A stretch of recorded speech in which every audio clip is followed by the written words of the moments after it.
station has been designated as an armistice zone. Tampering with weapon safety protocols is strictly forbidden.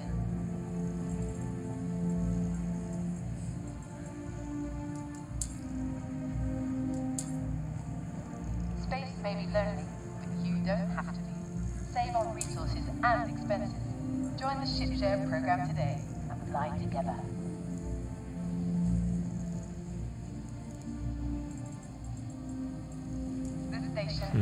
The ship spawning dog is back. Encouraging travelers to save.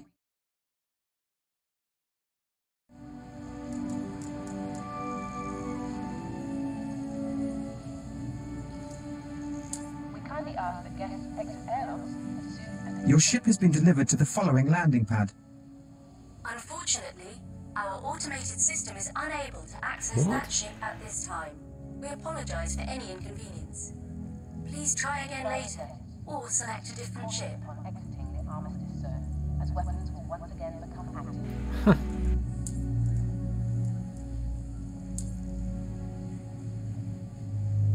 Looks like ship spawning's a little bit broken. We ask that all arriving pilots use the designated landing areas. Launch platforms are for departing ships only. Your ship has been delivered to the following landing pad. That was an interesting one.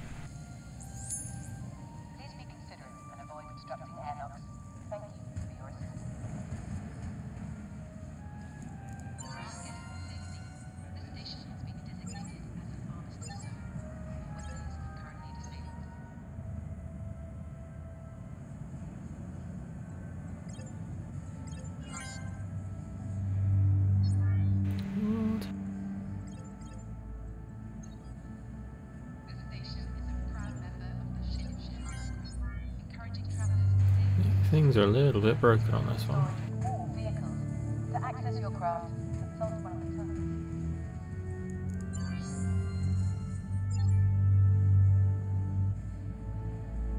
Can't even see my caterpillar on that one. Will be returned to storage.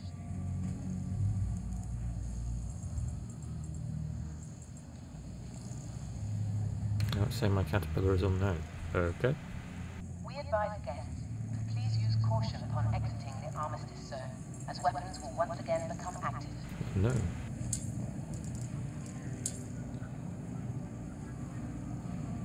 It's definitely broken. Let's just try and claim another random ship and see what it does.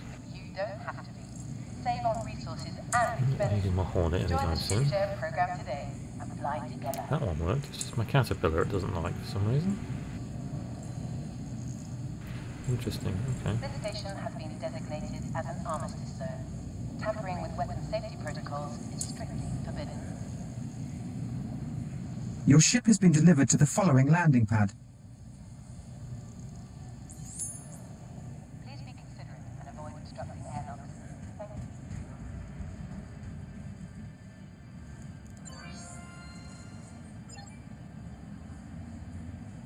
We advise guests to please use caution upon exiting the armistice zone, as weapons will once again become active.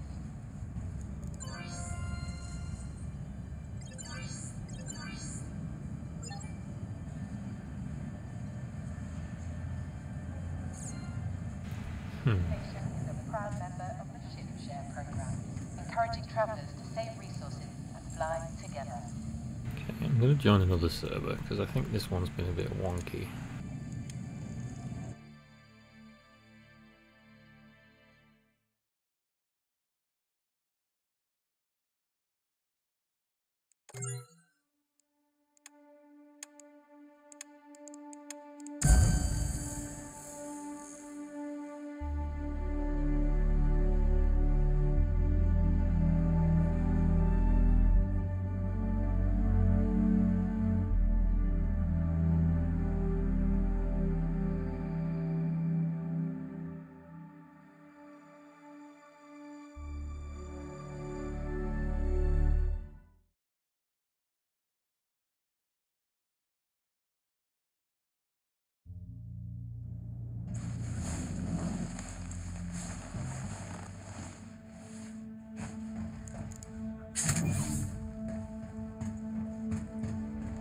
When you say, is the lag still constant, Leroy, what do you mean?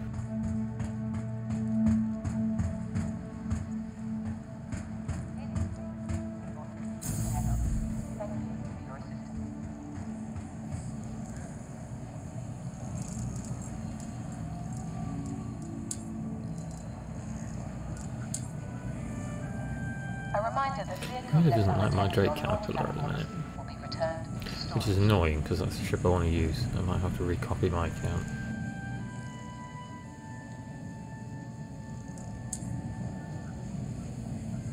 This station is a proud member of the Ship Share program, encouraging travelers to save resources and fly together.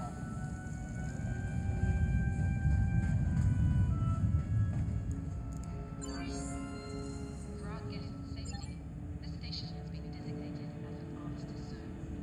Why can't it see the Titan, I wonder?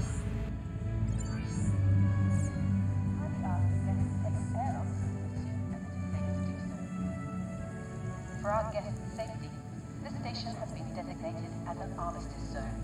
All weapons I haven't been to Lorville yet, Tom. They didn't do a character reset in this patch, so everyone's spawning where they were before, and I was at Olisar, so... returned to storage. We kindly ask that guests exit airlocks as soon as it is safe to do so.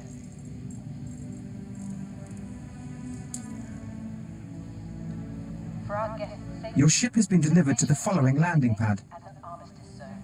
All weapons are currently disabled.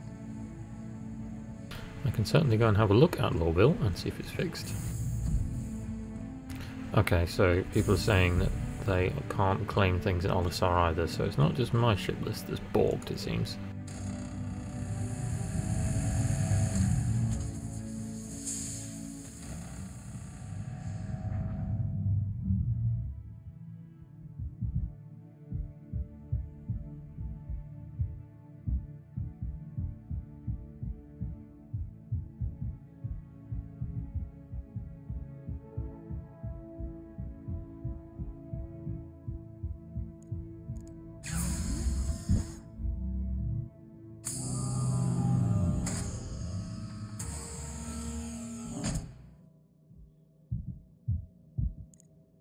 People with claim bugs might need to do PTU account reset. Yeah, I thought that might be the case. Is the PTU for everyone yet, Mohammed? I have no idea, if I'm honest, because they never email to say if they have like made it available for everyone.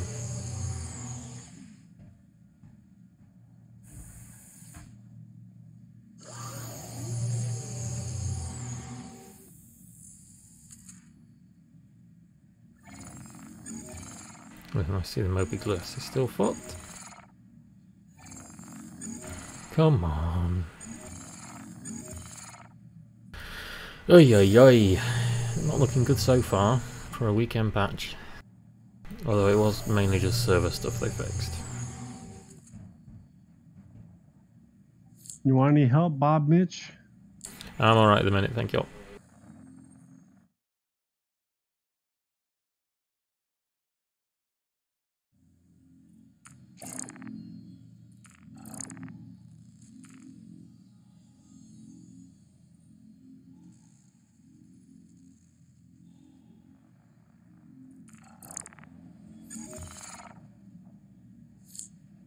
Yeah, so I'm going to take a minute, guys, and I'm just going to copy my character back over, because it seems there's some account issues at the minute, so I'm just going to do it with a fresh account.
Is OCS broken? No, the OCS isn't broken. Is OCS broken? No, the OCS isn't broken. Is OCS broken? No.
Right, we'll try this again.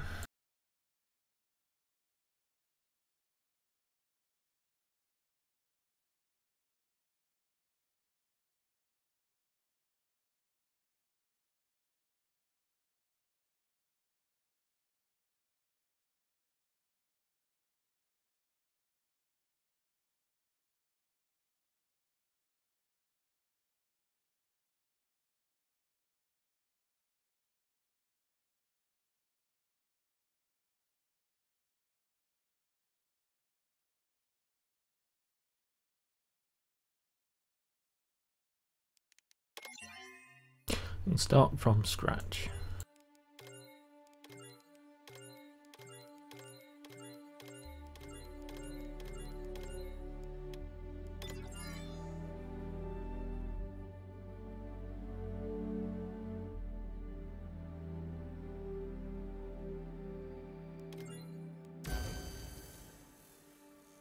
This does mean, of course, that I think we will wake up in Lorville now, won't we? So we'll see if the FPS is any better.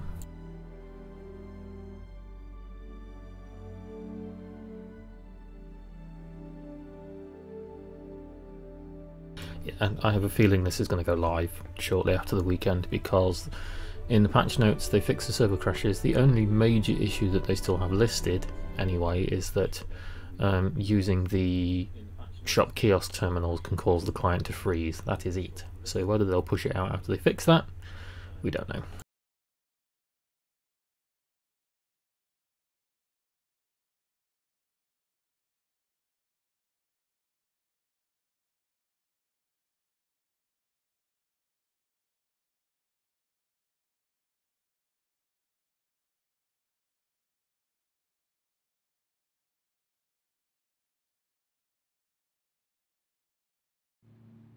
Here we are back in the hub. And the object container streaming still looks like it's behaving itself, because the whole hub has rendered in and it's not just, you know, half of it. So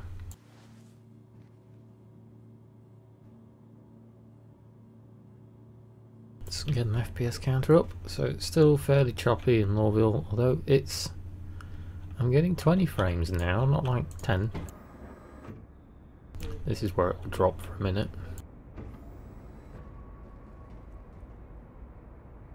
Again, still hovering around 20 frames. So they're obviously doing something to try and eke every little bit of performance out that they can get.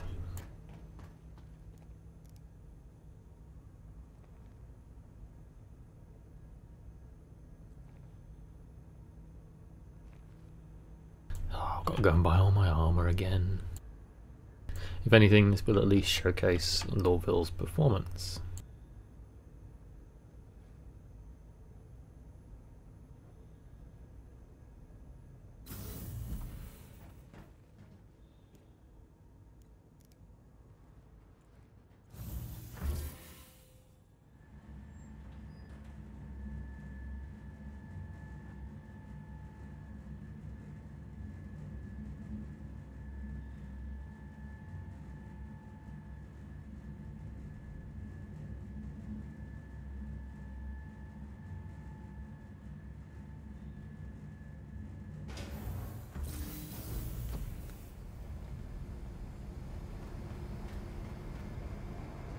Just random people clapping.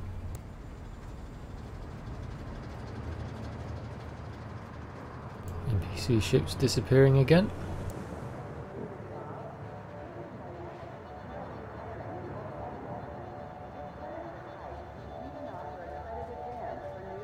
What we're looking for, of course, is making sure that the 30k error server crashes don't happen again. And in the patch notes they said that they fixed 4 server crashes, so let's hope that we don't have the server deciding that it doesn't want to play again every like 10-15 minutes or so.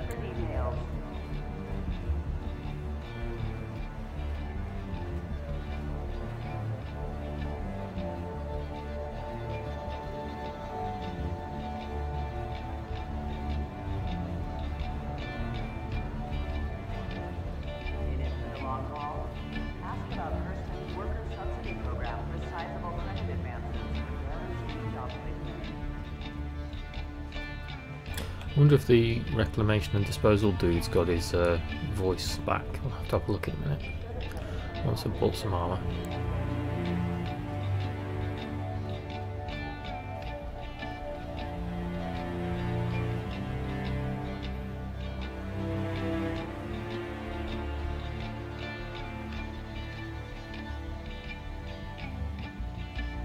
Still not fixed the positions for buying these, which is a bit of a pain in the bum.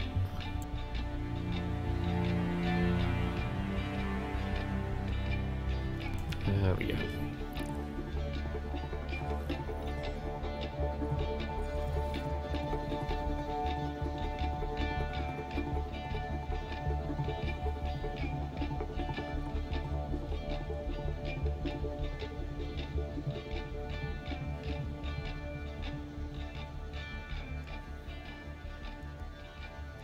Hey, good stuff.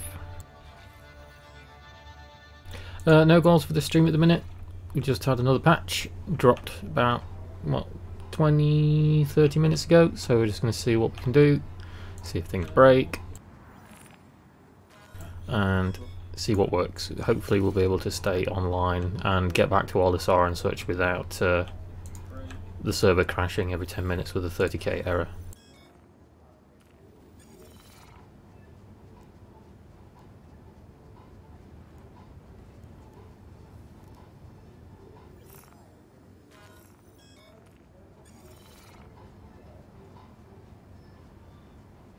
So the frame rate actually in here is behaving itself a lot better than it was on the last patch, so they've obviously done something else to Lorville.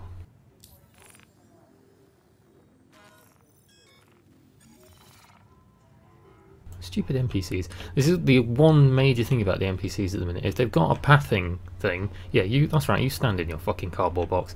If they've got somewhere that they want to go, they just shove you out of the way, which is really annoying.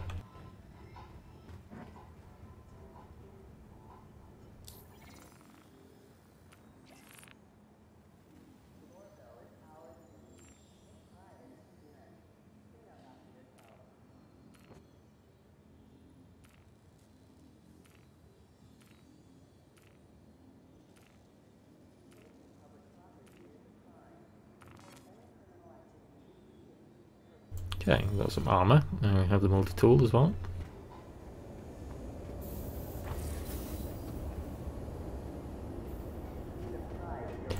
I want to go to Reclamation and Disposal now because we want to see if the new NPC that gives missions has got his voice back. Lorville is our city. This is when I don't get lost finding my way around. Clean up after yourself.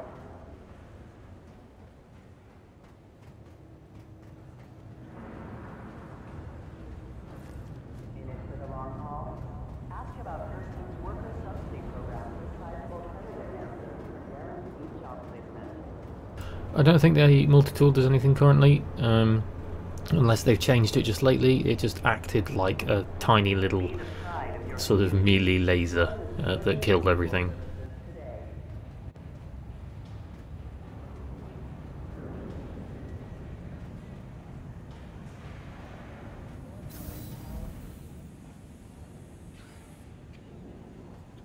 Do you have your voice, my friend?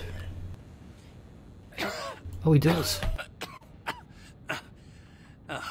Apologies. The air is especially dreadful today. Yeah. Still alive, I think. Hello, welcome to Reclamation and Disposal. My name is Clovis Darneely. Wonderful to meet you. What can I do for you on this fine day? I wonder if you can get a mission from him. Let's have a go, shall we? We can't not, now we're here. It's an excellent question.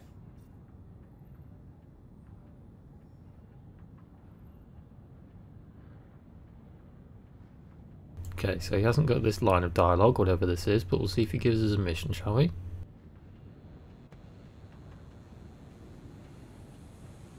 He swiped across. No, so he hasn't got a mission at the minute. So he's got his introductory text voice, and you have to walk away for ages to be able to get away. There we go. That was cool though. So at least they've given him his default voice back, so his introductory line.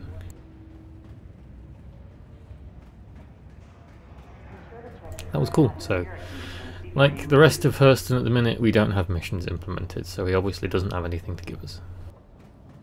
A little bit disappointing, but it's still cool to see these working. Join the civilian constable services today.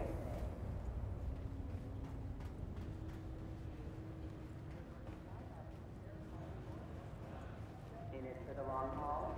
Ask about Hurston's worker subsidy program with sizable credit advances for guaranteed job placement.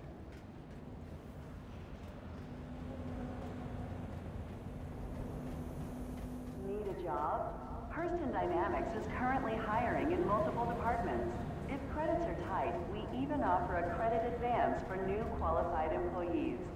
See your local recruiter for details. Now it's time to take part in the giant clusterfuck that is trying to get out of Lorville. See if the spaceship pads are working any better. Welcome to Metro Center. Transfers to the perimeter, spaceport, and industry lines or attempting to trespass on train tracks is a serious and dangerous offense. 112. 13, here we go. Trespassing or attempting to trespass on train tracks is a serious and dangerous offense.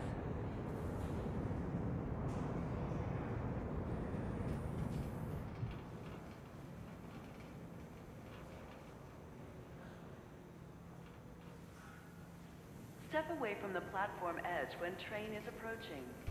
I have a helmet on. I'm not going to catch tuberculosis or whatever that guy's got.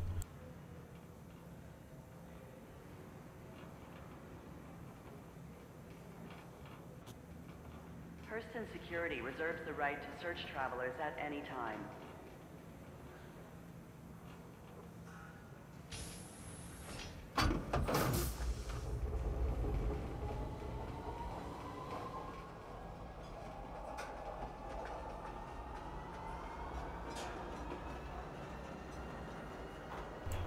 Ooh, it went to nighttime whilst we were running around.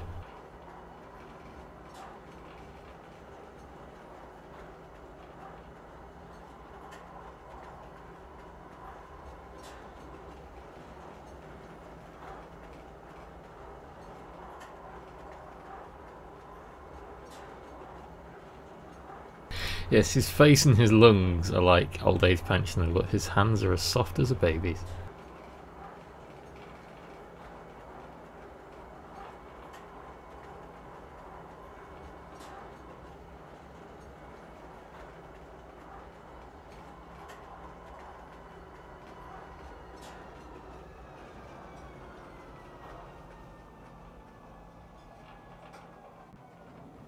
Be considerate to your fellow travelers. Do not block doors.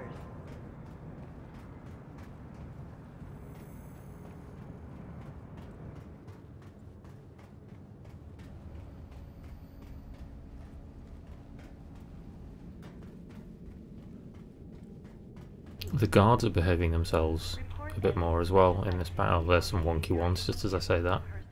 But they aren't, you know, wandering around pointing their weapons at everybody.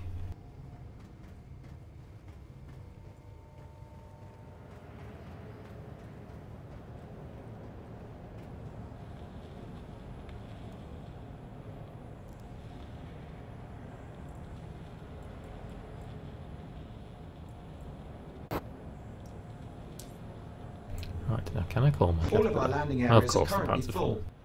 Please hold for assignment. Unfortunately, our automated system is unable to access that ship at this time. We apologize for any inconvenience. Please try again later. or All of our select a landing different areas are ship. currently full. Please hold for assignment. Are you looking forward to any gameplay loops? Yeah, several. Exploration, because exploration is going to be my main thing eventually. Trading and hauling as well, so you know, the good old space trucking. Bounty hunting, not really going to be my kind of thing. Salvaging, I'm looking at, but I want to see what the mechanics are like before I get more invested in a ship, you know. Please hold for assignment. As much as I do love the Reclaimer and I really want one back.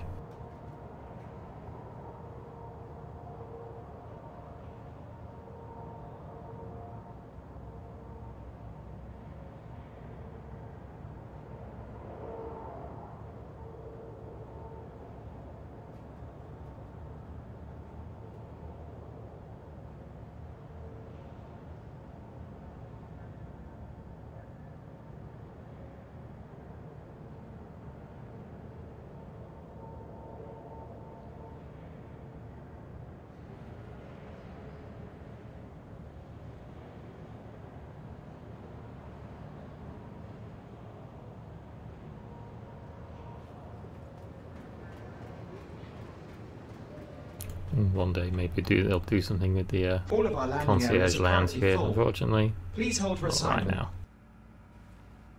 There's a weird looking gallant rifle. I wonder if I stand in front of him he'll tell me to go away. If they've got that thing in yet where they shove you.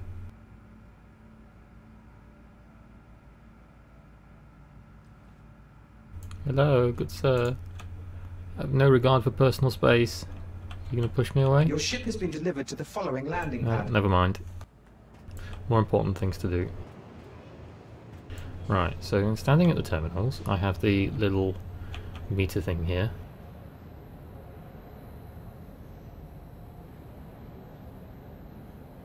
.500 meters, which is hangar 4.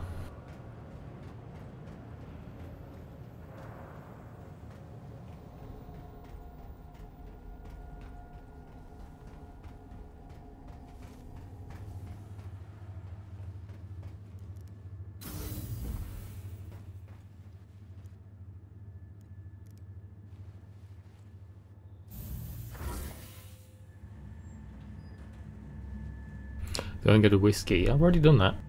When you walk around the hab, there's more things you can pick up now in the habitation rooms in Lorville. You can pick up like a big Benny's, and you can pick up a I think there's a bottle as well that you can throw around.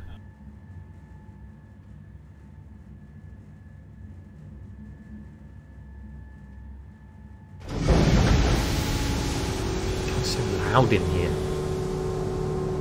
There she is.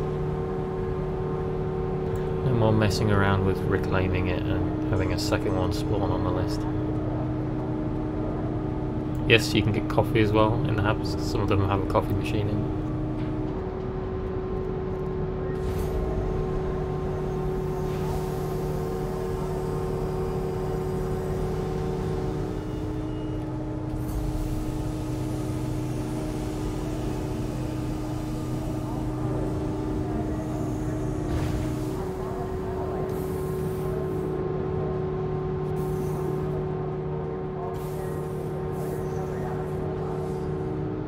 The centipede. It's a caterpillar.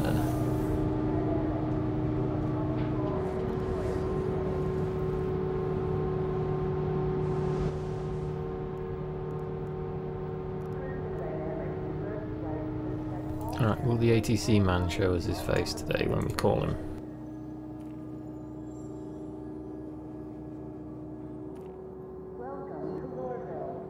There he is. He didn't bother to say anything. He was just like, yeah, doors open, GTFO.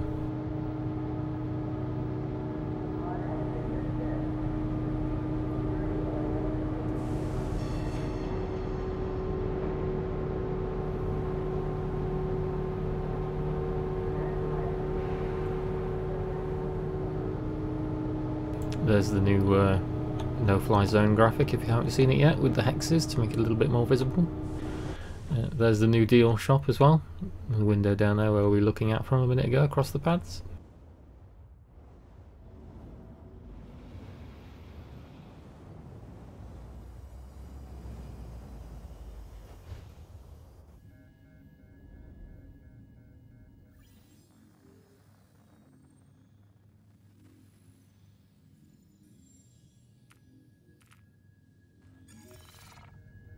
Mobiglass is actually behaving itself. I'm surprised.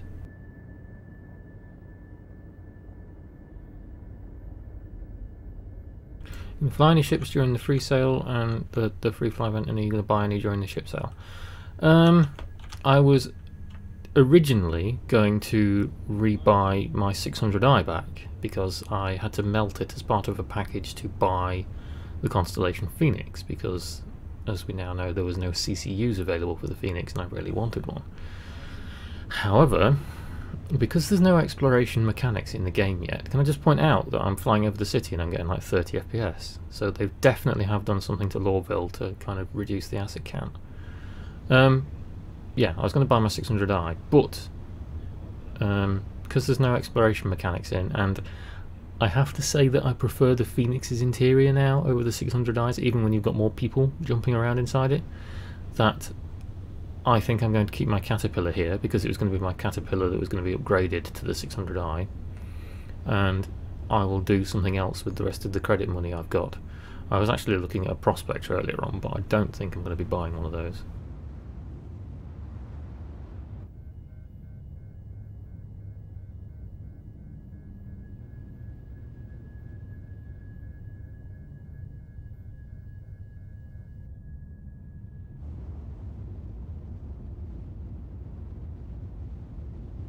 Will the sale be on all ships?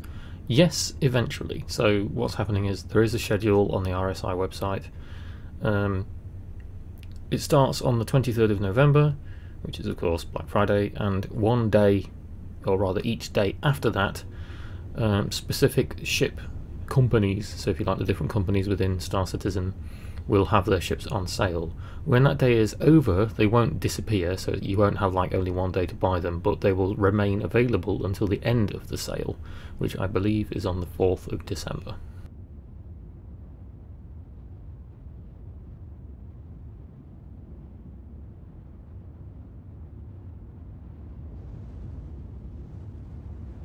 I don't think it's going to be discounts, Mark. It's just a case that they just call it the anniversary sale. It's not like, you know, discounts off ship sale. It's just that this is the one point in the year that all of the ships are purchasable. I say all, take that with a pinch of salt, because we don't know if they're going to be offering capitals and things again, but normally they do.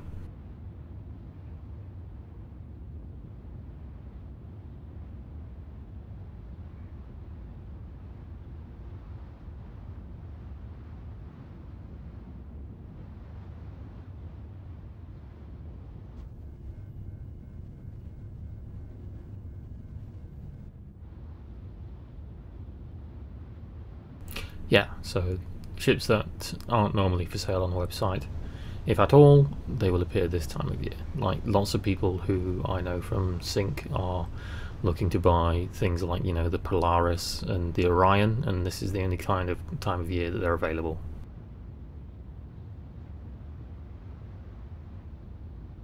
But there isn't really anything interesting that I've got my eye on. You know, I've got the ships that I want. I love my Caterpillar to bits, which is why I'm not really that bothered about turning it back into a 600i.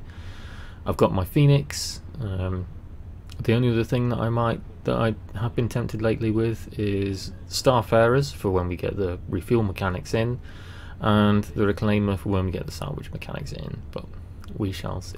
Beyond that, I'm not really a fighter person. I'm not that bothered about picking up fighters and things.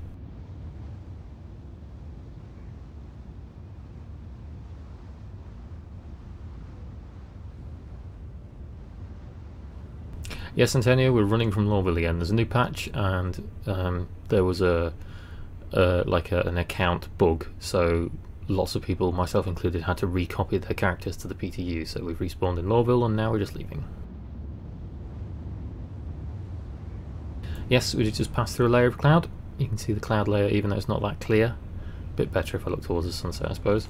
If you're underneath the cloud, you kind of see like the pollution raining down, but once you get above it, you have clear skies.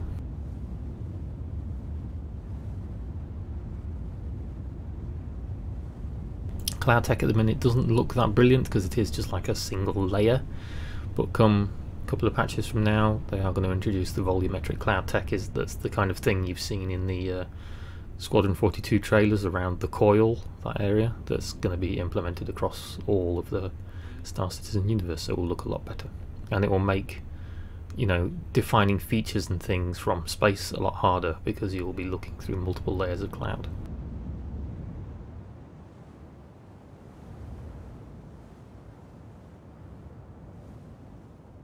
Yeah, Prospect is a good thing to work towards in game for sure. I'm probably going to do something similar myself so I can mine, and then I don't have to buy an actual prospector, you know? Mining is going to be one of the quickest ways to make money in game when this drops to live. After that it will be trading, which I'm fortunate for because obviously I have the Caterpillar, so once I get a bit of capital then I can start hauling large amounts of cargo. But you have to get to that point first.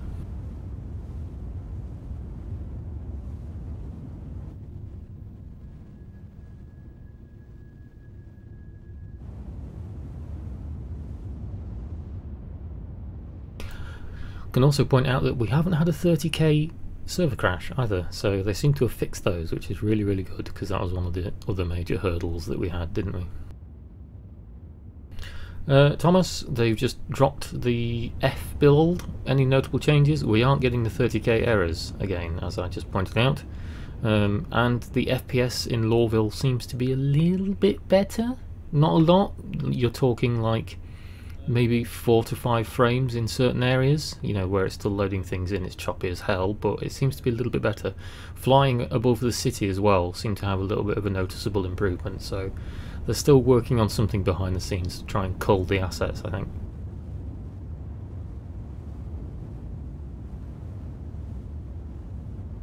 Lorville? What's that for, Silent Hill? What did I say wrong?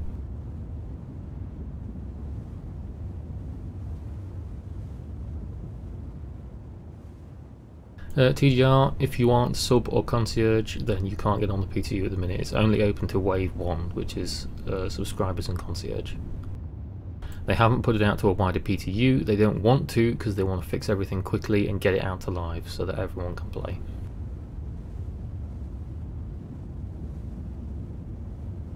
Lorville. Oh, I put an E in the name. Sorry.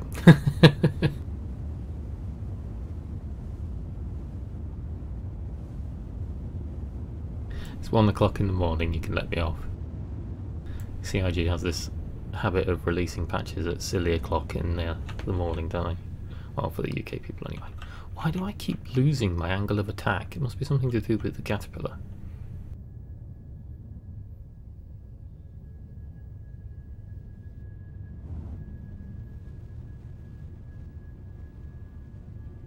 See how the nose is just drifting down? Maybe it's actually because of the gravity. Maybe they've got something in with that kind of thing on the flight model right now.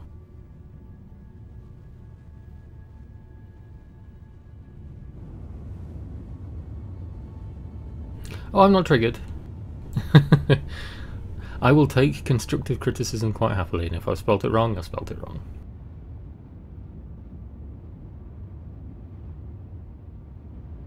I seem to be drifting as well. You notice how I'm not above Lorville anymore? I kind of drifted over to one side.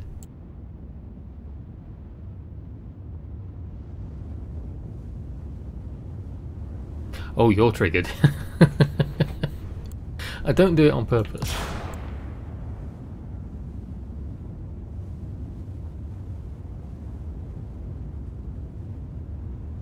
Yeah, Dekong, normally any other ship, like you notice it in the faster ships that your angle of attack does go up as you accelerate out the atmosphere. But it could just be because I'm flying something that's large, because, you know, I don't normally fly this kind of thing out of here, that it's just descending because of the gravity. There could be multiple factors for it. I mean, I haven't tried to fly anything like a Starfarer or, God help me, a Reclaimer or a Hammerhead out of here yet, so...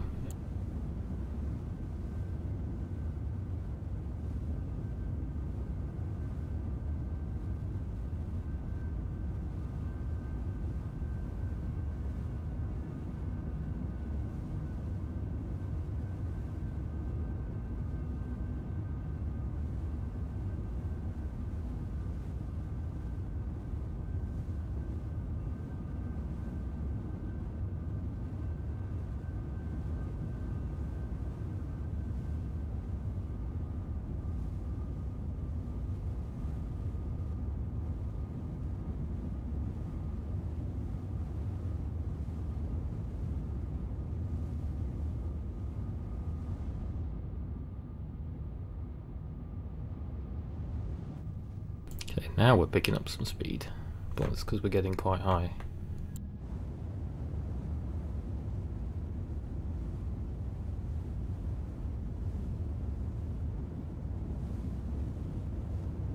There is only one eye in aluminum. Aluminium? Aluminum? Tomato, tomato.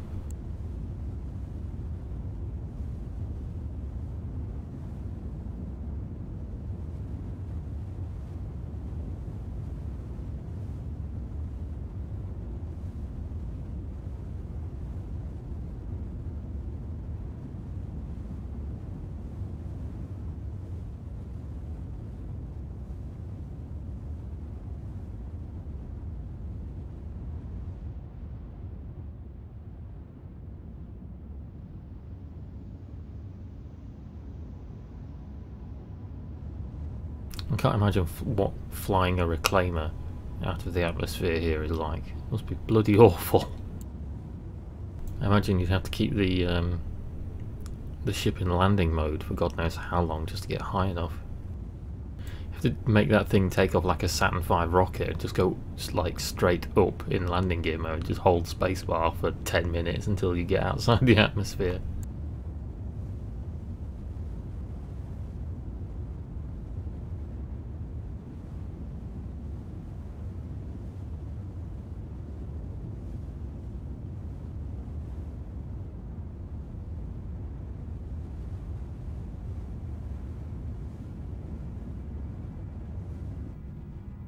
Okay, we are picking up speed now. So 450, 38k, we're almost halfway out.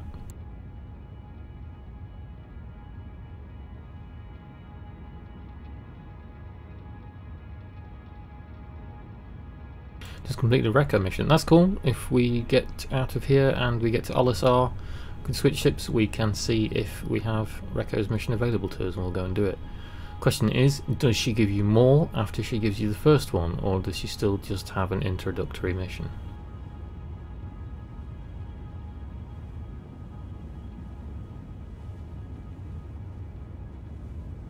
How long did it take to get this high? About 10 minutes. This thing is not fast at getting outside the atmosphere.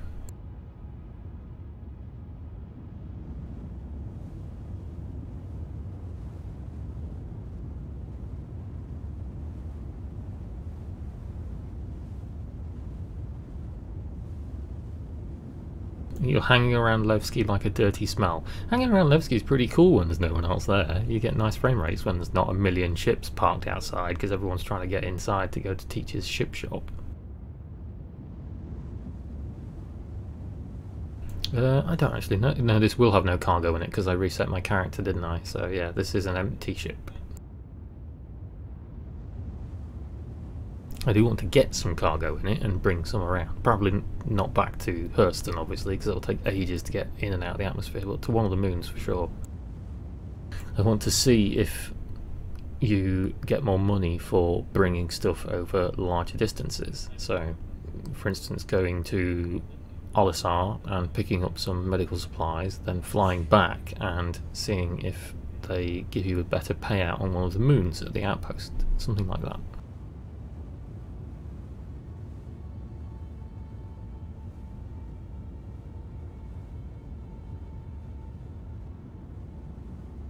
Is there somewhere to buy sell? Yeah, lots of the outposts all over the place, they buy cargo and sell cargo.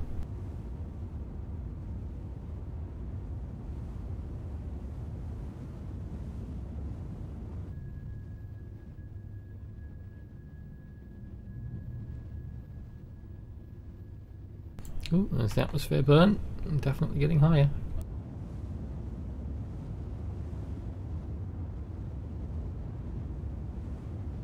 Yes, this patch is a lot less infuriating than the other two. The frames are decent, no 30k errors. I didn't crash out of Lorville. It's just time consuming to get out of the atmosphere in my big ship. That's the only thing we're waiting on at the minute, and then we've got to get back to Olisar.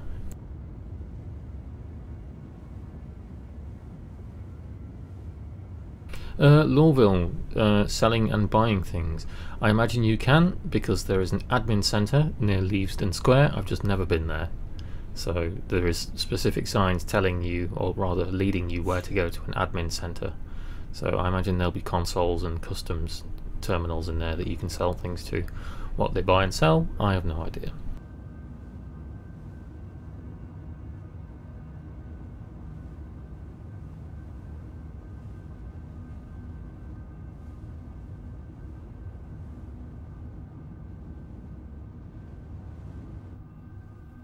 I've used over 20% of my hydrogen fuel getting out of Lorville's atmosphere.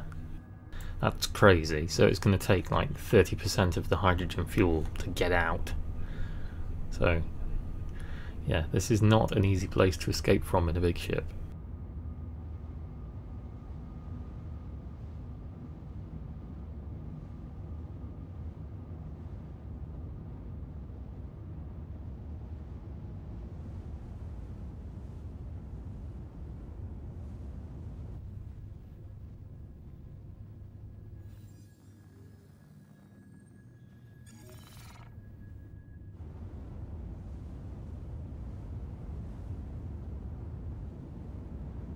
Yes, Max, I've seen pictures of the ship. It was an Idris, it's not a Javelin. And people then discovered that you could, if you own the Idris P, I think it is, one of the two, you can spawn it inside your hangar. I don't know if there's a specific console command or something you have to use, but yeah. Obviously it doesn't fit because the hangars aren't big enough, and the ship has no interior and there is no way to get inside of it. But yeah, there's quite a few people in Sync and things like the Star Citizen Leaks subreddit who were having a bit of fun earlier on. Oh, it's the M, is it? Not the P. I knew it was one of them, I just wasn't sure which.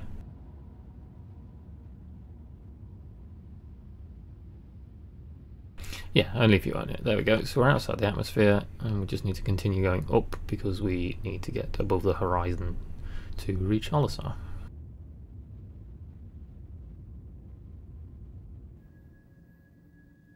That is, unless there is an OM that we can hit. Oh, it doesn't want to let me quantum jump at the minute.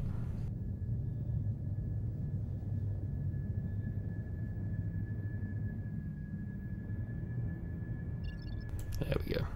Yeah, there is no OMs right now. Never mind, we'll just carry on boosting upwards.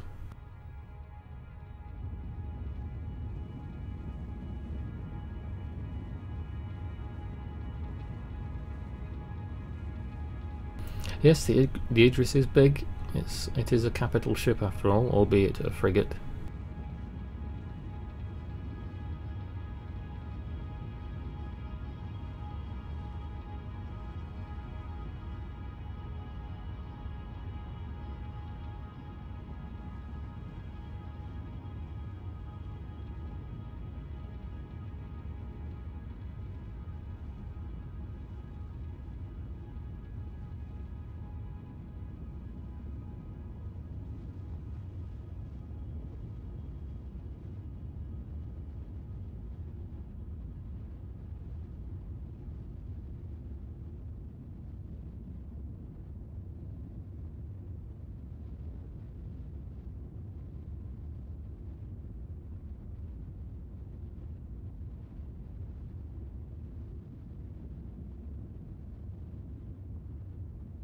My little finger is hurting from holding the shift button down because I'm constantly using the afterburner to get out of here. Although we should be at top speed now. No, we're not even at top speed. Christ.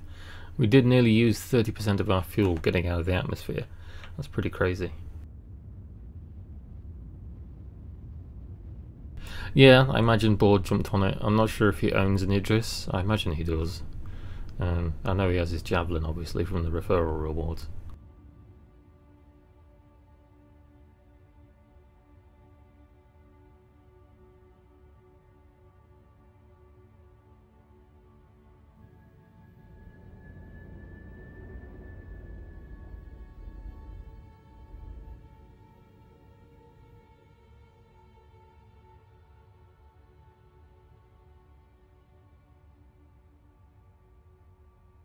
I don't think there's an afterburner toggle, no. The only thing that can sort of toggle afterburner is if you're going at full thrust like this, and then you adjust your heading without changing any of your thrust, your ship will slowly accelerate again automatically using the afterburner, but there isn't something you can just, you know, turn it full up and then all the way down with again. There probably is there? Yeah. I'm just lazy and unintuitive.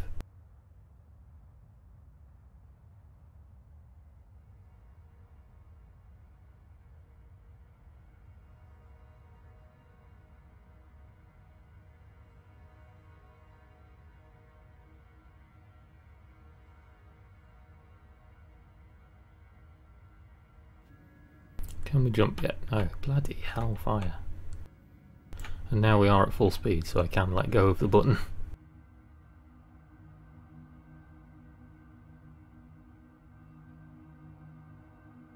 See if there's any of the moons around, because normally you can see one or two of them.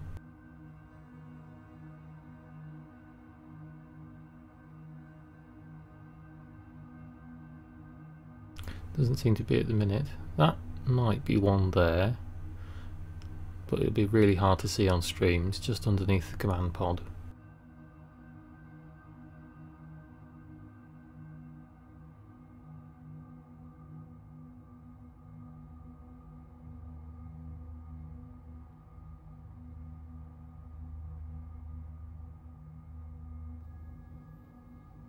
Nearly there. So lesson learned, don't fly something big into Hurston if you don't want to spend half an hour getting back out again. How much is the Caterpillar to buy? I think it sells for 250? Could be wrong.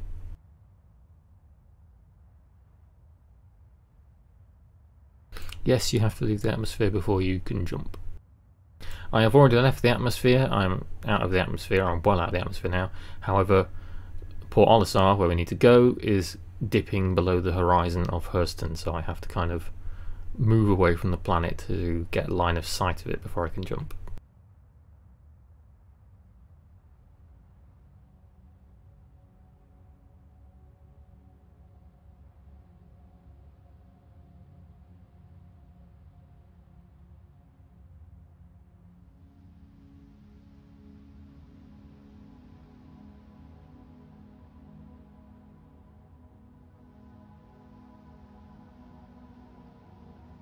Yeah, so the Warbond one will always be a little bit cheaper. We just have to see what CIG does with the sale this year.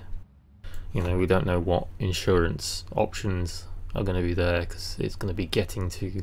They increased it every year, didn't they? So it will be like 72 months or like 6 years of insurance, something stupid like that. At this point they can just make it LTI, but they won't.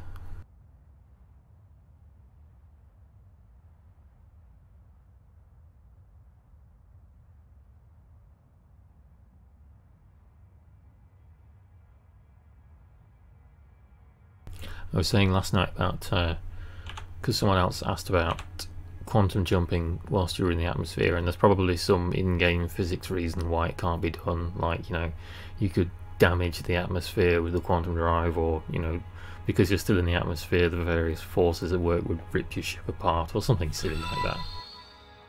Ooh, someone subbed. I'll see who in a moment.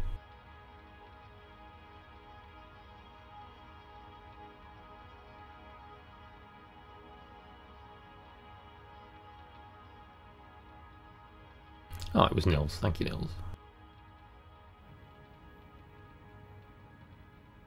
Yeah, I think they should just do what, you know, what Board Gamer and Noobify were talking about a while back, which is just have 1 year where they say, okay, this is it. This is the last time we're offering LTI on these ships.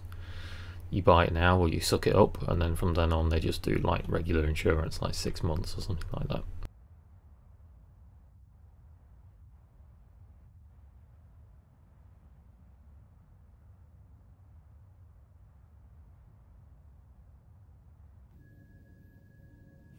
There we go. Blimey, that took a while. Okay, we can jump now.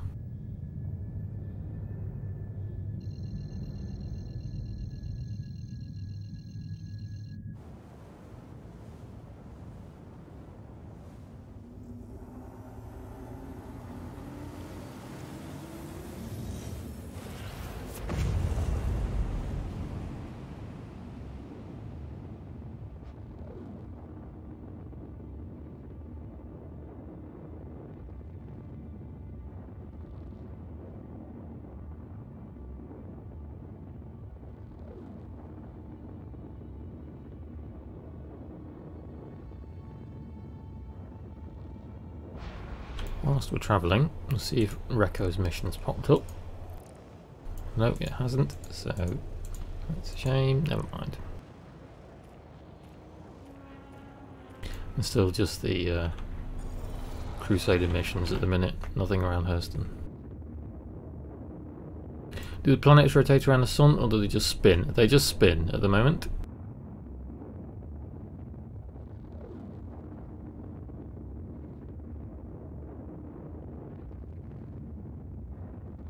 For a fair few builds, Hurston and its moons didn't rotate because I think they just wanted people to test Lorville whilst it was in daytime. But now Hurston and its moons rotate as normal.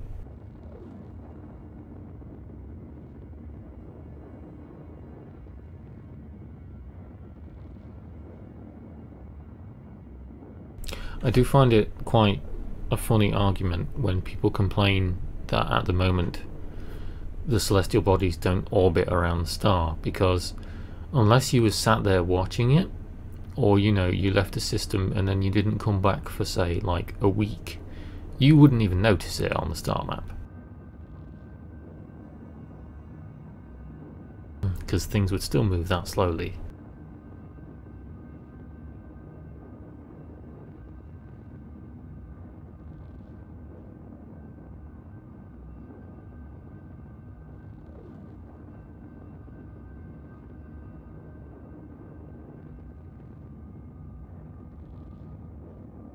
Wow, they really have increased the speed of this thing. This thing gets to back to Crusader a lot faster than everything else I've got.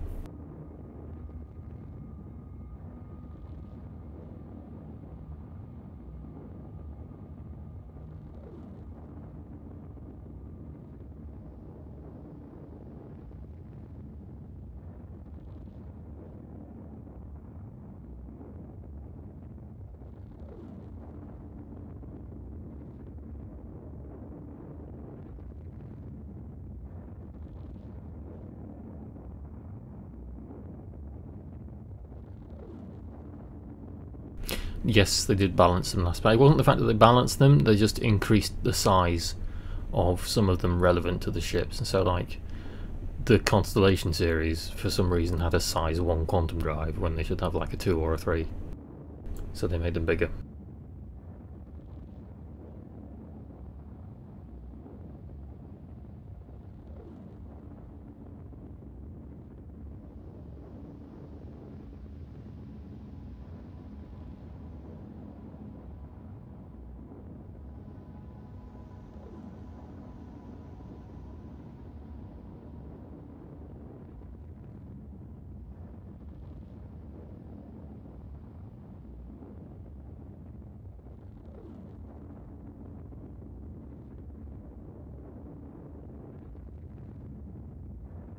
Oh, you got a second request, Jez. So is she offering it to you on the Moby Glass, or does she want you to go and see her?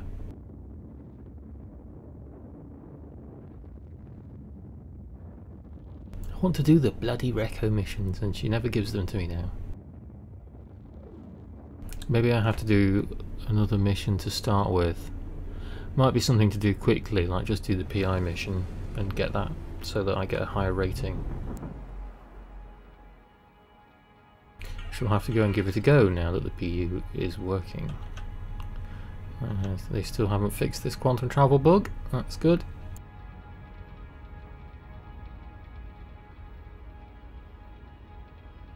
Different message. Okay.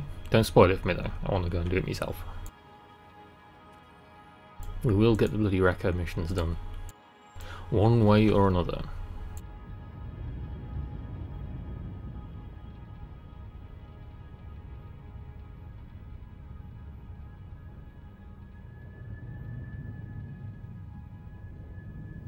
Come on, quantum drive. There we go.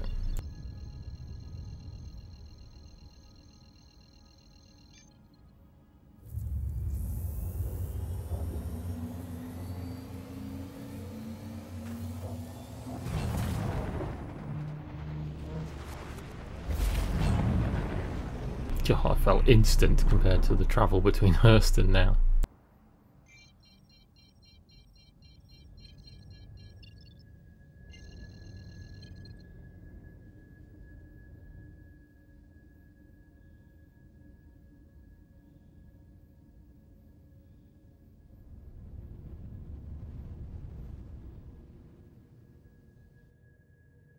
Olisar's all quiet.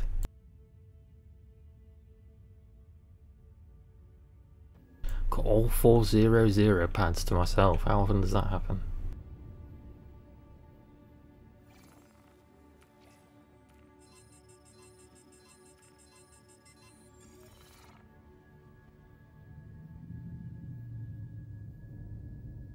You can see they've changed the landing graphic as well. So you got this kind of like, almost looks like the one from Elite Dangerous that's kind of ushering you into the pad.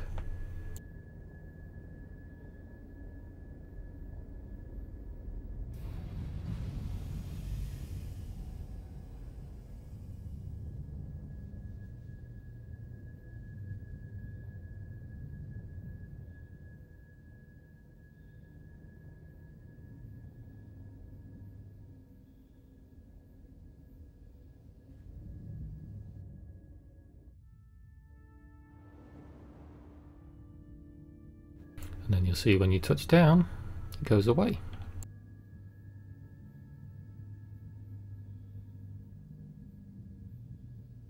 Or it did last time anyway. It's the game showing me up.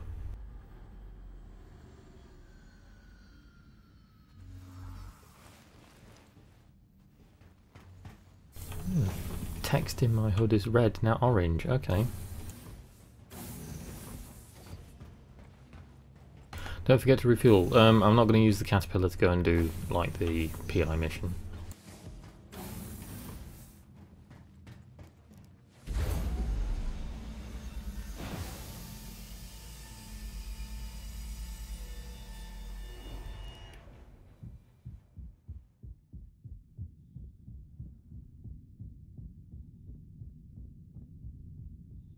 How quiet and peaceful Olisar is.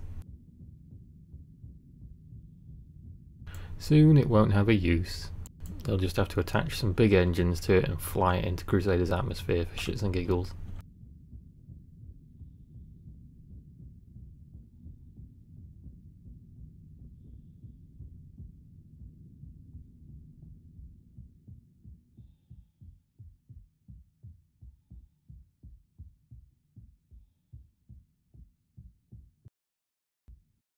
Oh, game crashed. First crash. Please let me resume, otherwise I'm going to have a fit.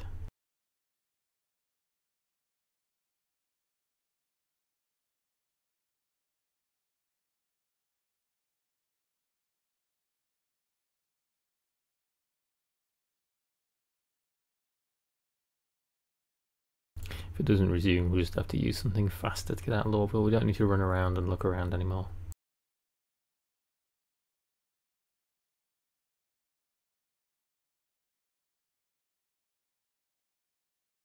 If it lets me recover, then I should be back at Olisar. We'll see.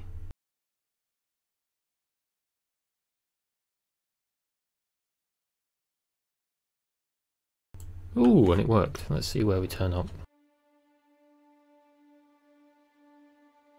I want to get this game, but it seems so buggy. You have to remember that this is an alpha electric even, and this is the PTU of said alpha, so.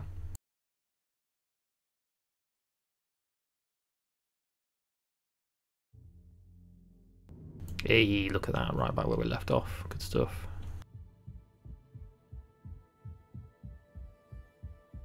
You just have to understand, if you pledge to get yourself a ship, then you aren't going to get anything resembling a finished game.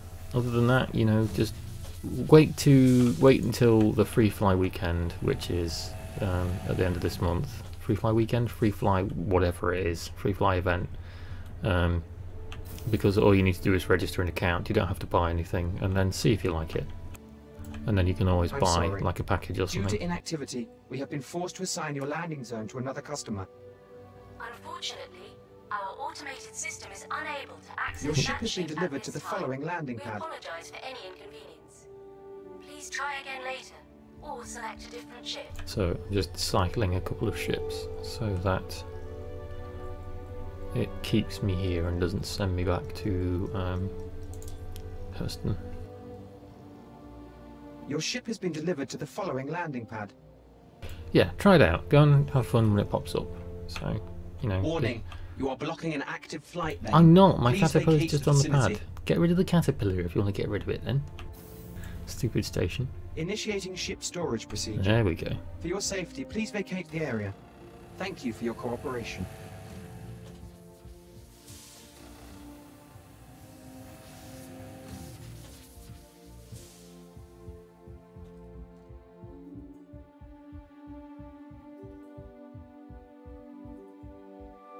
We all start small and then we go, Initiating ooh, I ship like that storage spaceship, procedure. and I like that For your spaceship as safety, well. please Oh, I'll vacate upgrade the to that area. one. Oh look, there's Thank another you one, for I'll your upgrade to that one, cooperation. and before you know it, you've got a javelin. Oh, as if you give me a crime stat. Fucking thing.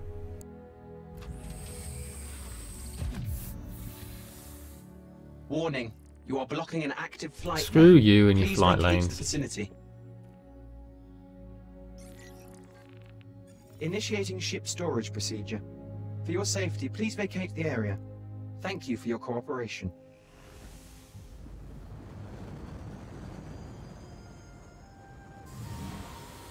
Still haven't fixed the 85X's landing gear either.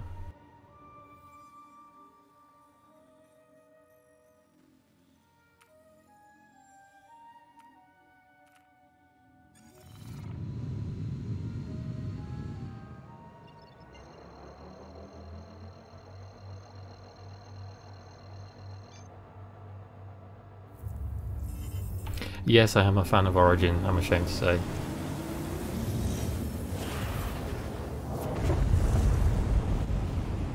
I loved the 600i and I bought it, but I melted it for my Phoenix, and I have to say I think the 600i needs some revisions before it might win me over again.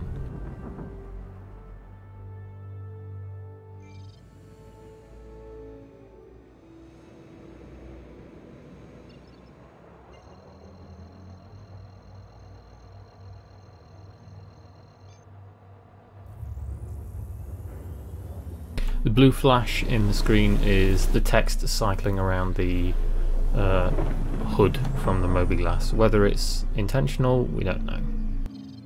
It just seems to like doing it.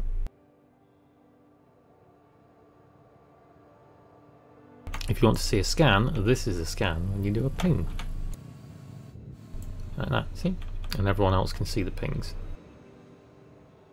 I'll do another one because I thought that would show up outside my own ship, but apparently it doesn't. So you charge it up and then you go boom. Oh, I just got Recco's mission. We're going to do Recco's, shall we? See if it actually works.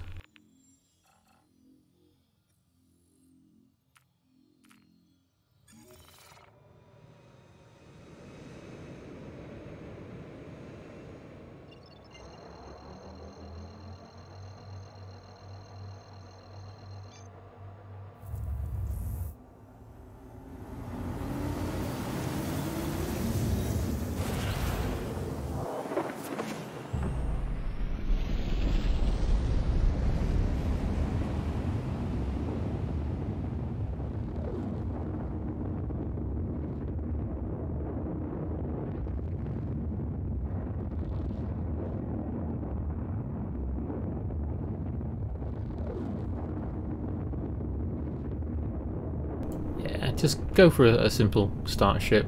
If you want balls to the walls that's pretty useful for everything and won't cost the Earth, then anything Avenger wise, like the Avenger Titan, is a really nice one to go with.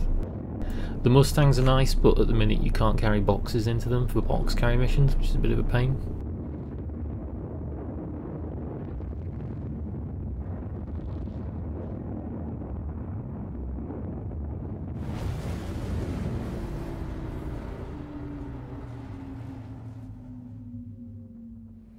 Oh, this quantum travel bug's starting to get on my nerves.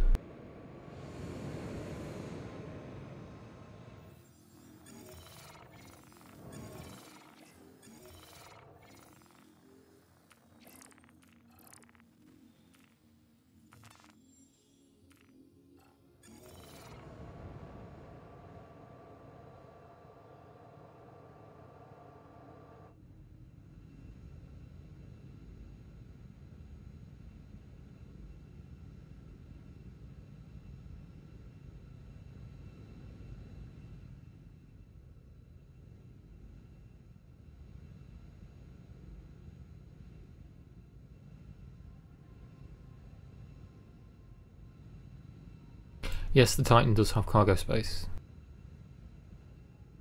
And you can grind money, yep, and you can buy ships in-game now. They are not cheap, so it will take you a long time to grind the money, but that function is now there.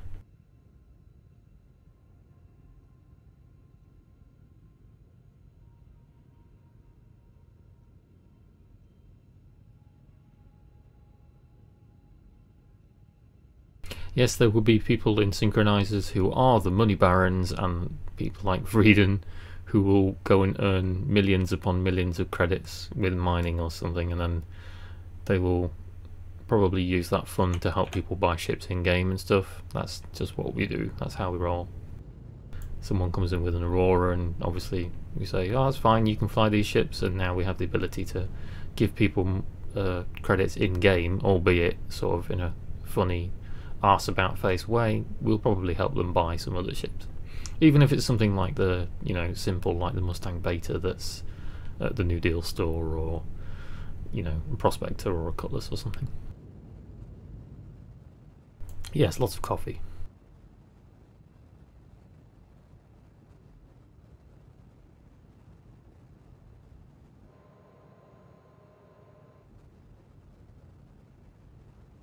The whiskey in the Connie Phoenix is mine.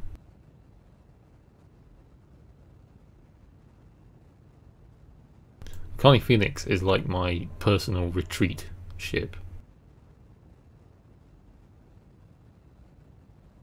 It's what I'm going to be using, well, for what it is. It's a tourer, isn't it? So, you know, to go and explore all the new areas that we get. That was the plan anyway, and then shove a Cyclone in the bottom. The job's a good one.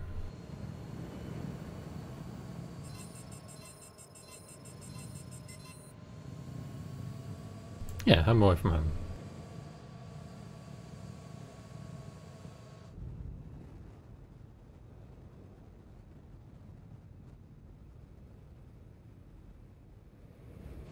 Hey there! On behalf of the People's Alliance, welcome to Levski. My name's Eslin. I run the hangars here, which is great for you because you're probably looking to land.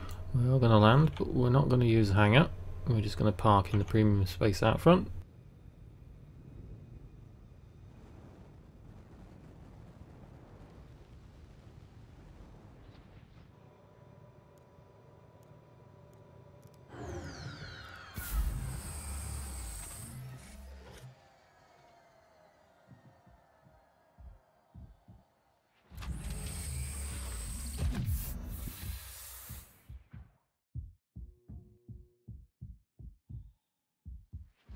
There's the, for unmarked locations, yeah, there's the Javelin and there's the Drug Lab. There's several marked, well not marked, but like just random derelicts that are used for the finding frozen dead corpsicle missions, you know, the missing persons and black boxes. There's also some like destroyed stations in orbit around the new moons as well. We've been to a couple of them on stream and stuff. What else is there? There's the landmarks on Hurston that I was going to go to at some point. I don't think I'm going to do it tonight, but there's a handy image that Anubis or someone can probably link that's been posted in Sync and on Reddit several times. There's an abandoned facility outside Lorville, and there's an underground one as well, and of course there's the crashed satellite that was in the CitizenCon demo. There's a few things to go and look at. Oh, I'm getting like 30 FPS around here. I'm impressed.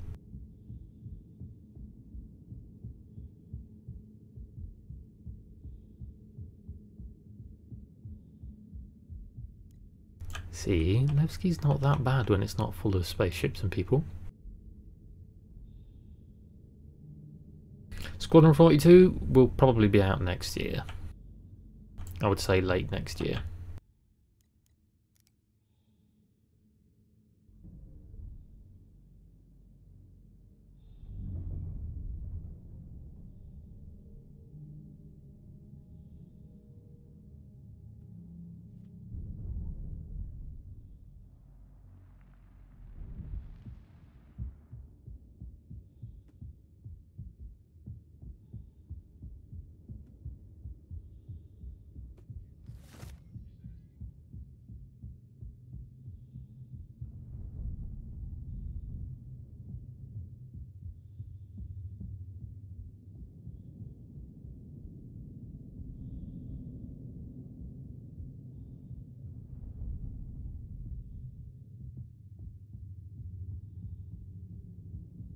Right then, little lady, let's do this.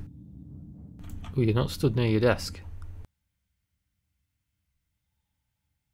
Don't think I've seen your face around these parts before. We get our fair bit of traffic, but I make a point of knowing who's who. What brings you around? I won't work, but you're not at your desk. Ah, then you'll be wanting to see me. Name's Recco. I see to the boring fiddly bits for most of the miners work in the area. Dig site claims, equipment orders, or transfers and the like. For most jobs, the terminal will set you up. But if you're after something with a bit of hair on it, best to talk to me direct.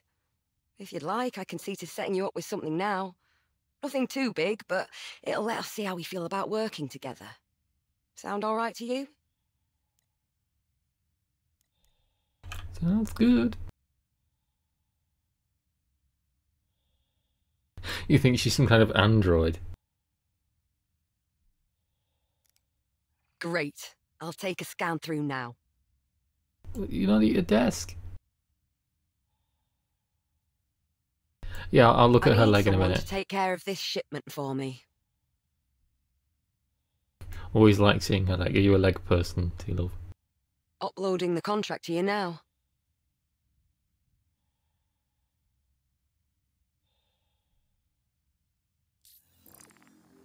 Where are we going? Daymar. I'm bringing it back to Levski. Fly safe. Right, so yeah. So Recco here is the sort of prototype for demoing the prosthetics technology. What are you doing here?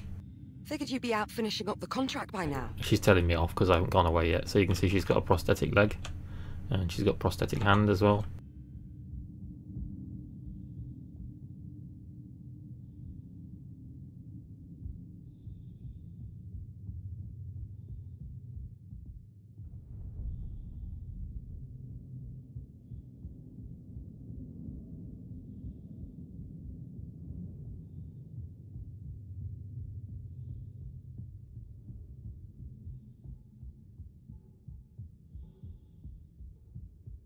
Her ancestor was in Battlefield 5.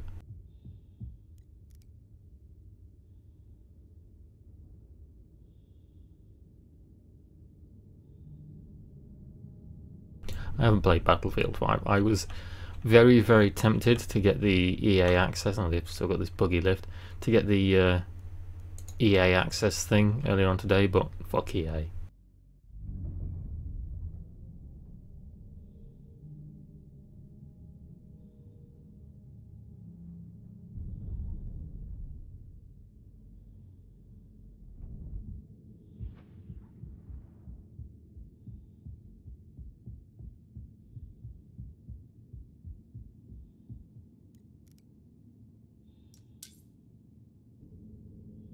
There.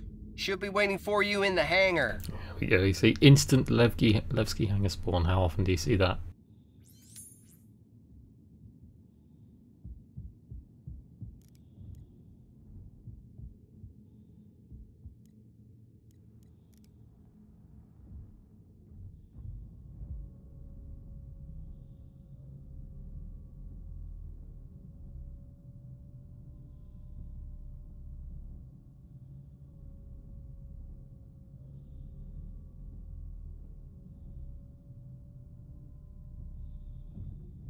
There we go. NPC's doing moonwalks again. Not this time. They've still got the Dreadlock brothers, but they're not running around holding guns at the minute. You taking a selfie or something? What are you doing? I know you've got glasses on, but you don't have to like block what you're looking at.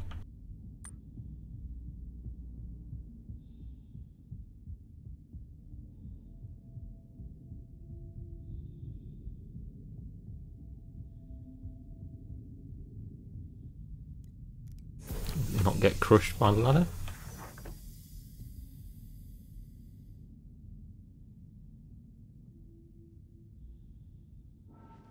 Yeah, so this is an Avenger Titan. This is a special edition of the Avenger Titan because it's the Renegade. It just has a different weapon loadout and a different paint job, but it's essentially the same ship.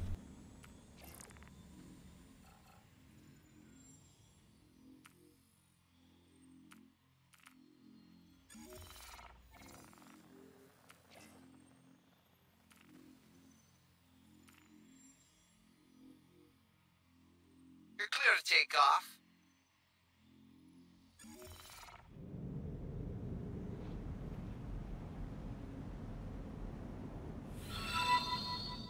And someone else subbing. Thank you very much.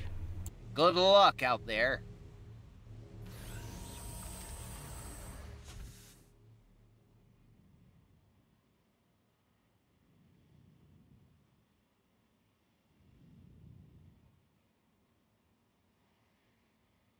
So the most important part of 335 is getting away from Lorville. No, I actually like walking around Lorville. We don't have the option to set where we want to spawn at the minute, and it's a lot more comfortable to spawn around Olisar and then go back to Hurston and do things. For instance, like, I wouldn't want to come from Lorville all the time and then come here to try and do and test the Reco missions, because it's a pain in the arse to do that whole roundabout trip. I would rather spawn at Olisar and have the choice to come here from Olisar or go to Hurston and do things with the new moons.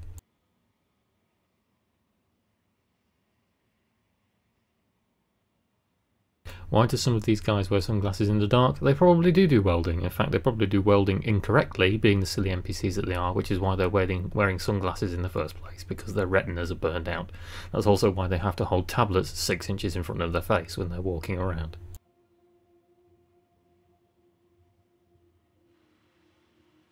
There we go, we're away from Levski.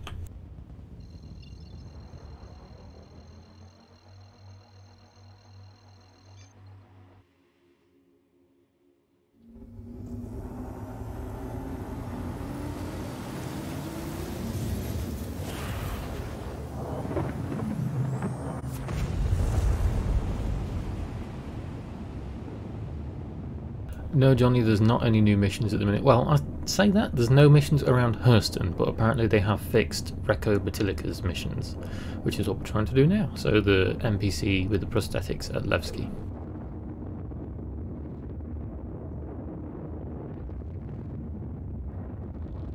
But as for Hurston and its moons, there is nothing there yet. We did go to the salvage and reclamation old dude, Colvan or something I think his name was. But he just basically says that he doesn't have anything for you at the minute and sends you on your way.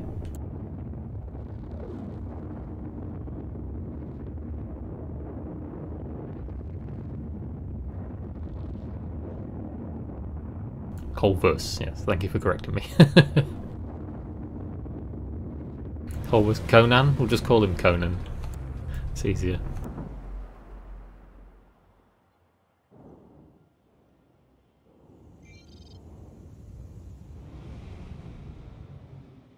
Yes, PTU is still locked to 4 subs at the minute. As far as I am aware, I don't think it's changed. CIG don't really have a habit of letting everyone know, apart from in the weekly newsletter, that the PTU access has changed. The only way I can advise you to check is to, of course, go on the settings page on your own account, and if you aren't a subscriber, or concierge, and see if the button is yellow for you so you can copy.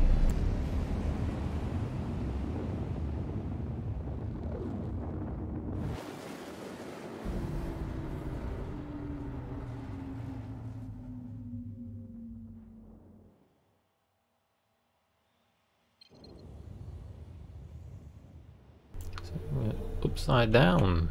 Of course we were, because we left Levski, didn't we? Looks like Shubin's in the dark at the minute, which isn't going to be great for you guys on stream, but there's not a lot I can do about that.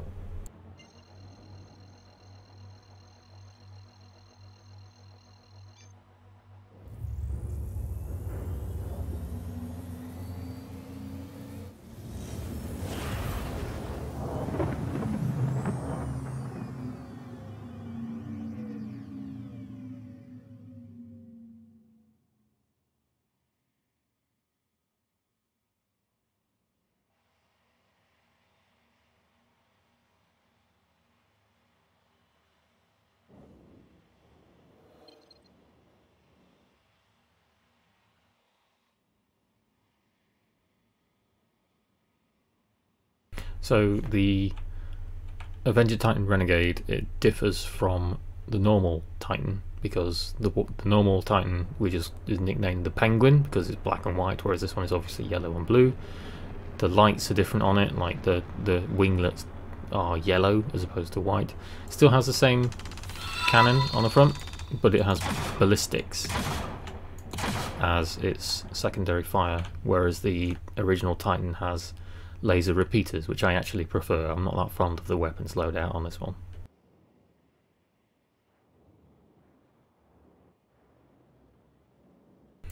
Eckhart I haven't really done a lot with, I have to say. I did the first, 1 or 2 that you get by killing all the pirates around the Yellow Belt, but I haven't done much more with him. Something else to do when it goes to live, I think, and maybe film and see if anything's changed about it, because we don't know, do we?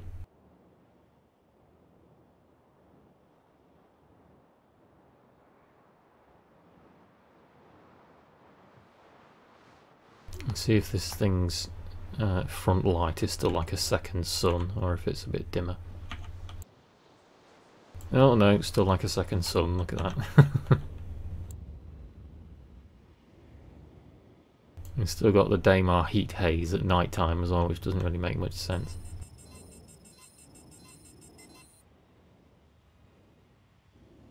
I'm just going to be greedy and use the big pad because no one else is here.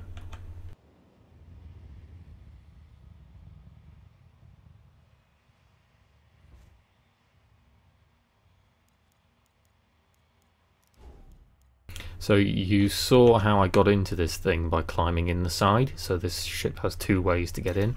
The other way is to go out the back, like this. So this is why the Titan is a good starter ship, because you've got a bed, so you can stay, and then this is the cargo area. So this is where the cargo would go, but if you fill up with cargo, you can't get in here, obviously. You have to climb in using the front ladder.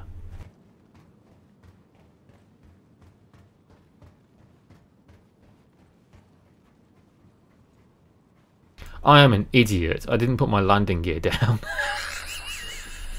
Oh dear. You can tell it's getting on for 2 o'clock in the morning, can't you? It's just balancing on its nose and landing ramp. I'm a pro at this game.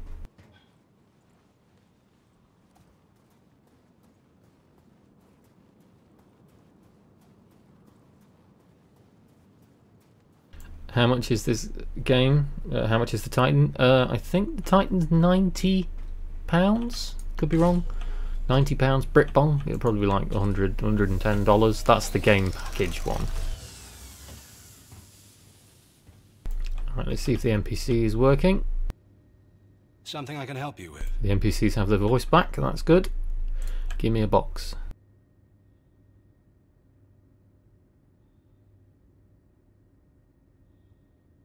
You are going to give me a box? That's good. There you go. Can I pick it up before you tell me to take my shit? Oh no, got it. Okay, okay. So you have these guys to speak to pick cargo up, and now you have these terminals as well. So this thing like opens up, and you just shove the box in there.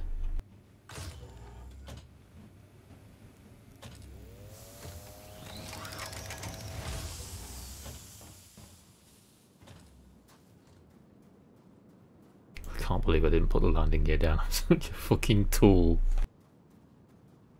I was like, yeah, you can use the big pad, no one's here, I'll do what I want, no landing gear.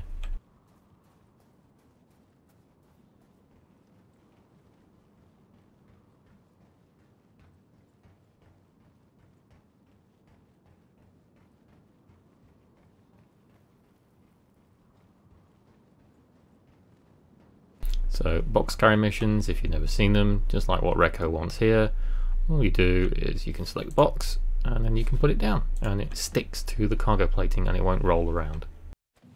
So that is now part of the ship. Close the door, watch the Avenger bounce, because I don't have any landing gear, because I'm an idiot.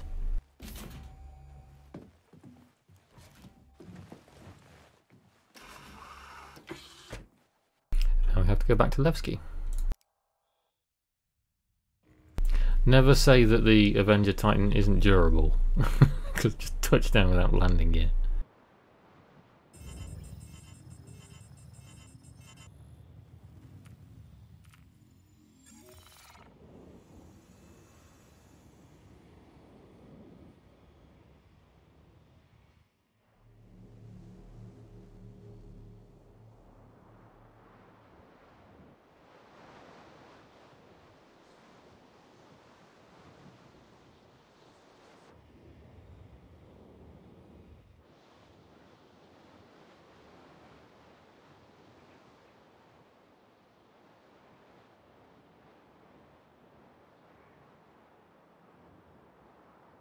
So you can modify an NPC co-pilot into your Chewbacca. Is that what one of your ships is called?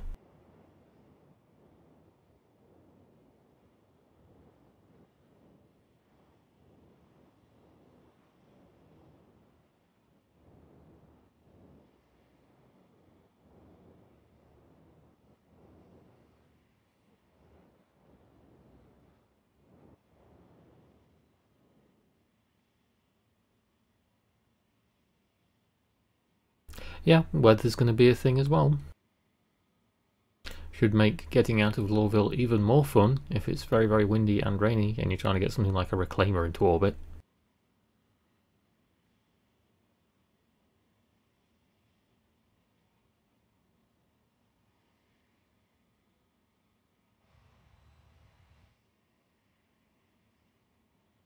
Contraband, I'm running in 1080p.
Yo, quantum travel bug, come on now.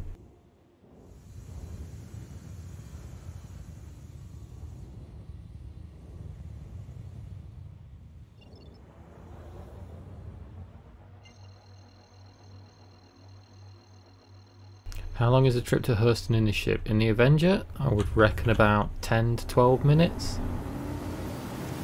That's if it could do it in one jump, because they changed the fuel tanks of quite a lot of ships in the last build to reflect their, you know, their size. So, if I remember correctly, Lensman in the last patch was saying that his Cutlass Black couldn't get there in one jump. He had to make 2 stops and refuel.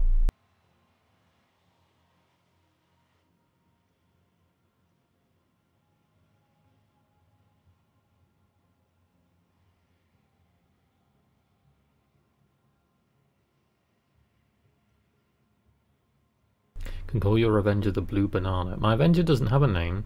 The only ship I've considered naming is my Phoenix Black, my Constellation Phoenix, which I was going to call the Villa of Ormond, and bonus points for anyone who can get that reference.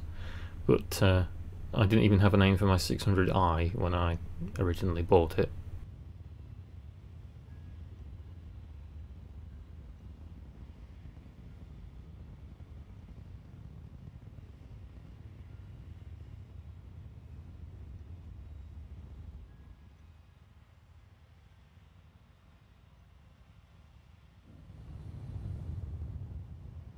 Oh look, my 85X is still here. Hey, Brickjet gets it. If I could, I would buy you a drink.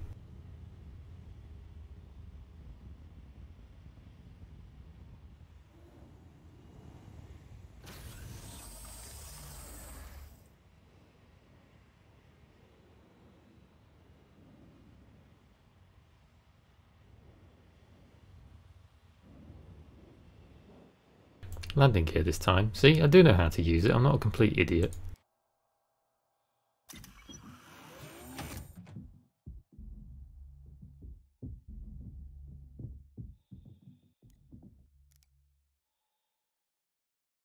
Yeah, the Avenger is probably the best starter at the moment, and then Cutlass is the next step up. Look at that, 2 park next to each other.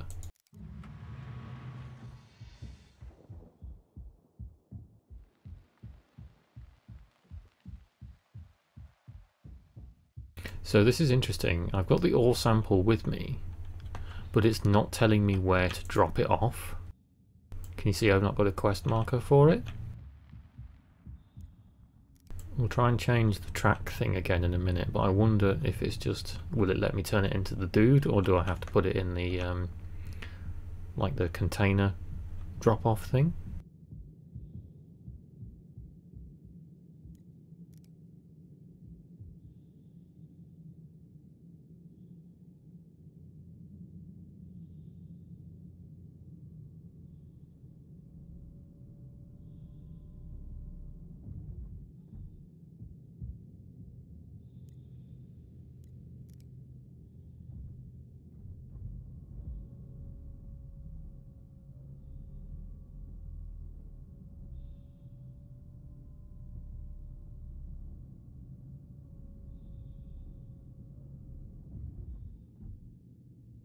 Right then, where am I going to drop this thing off?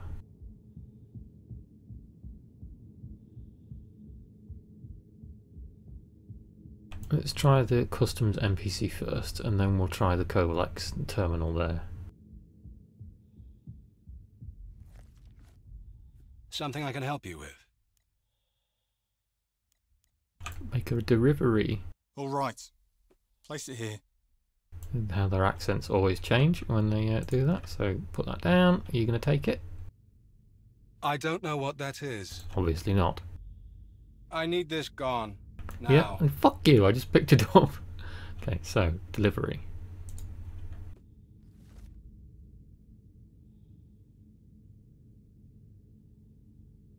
And that errored out. Where the hell is this thing supposed to go then?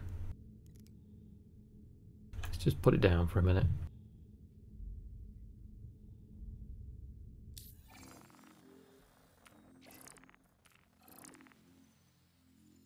Back to Levski for controllable on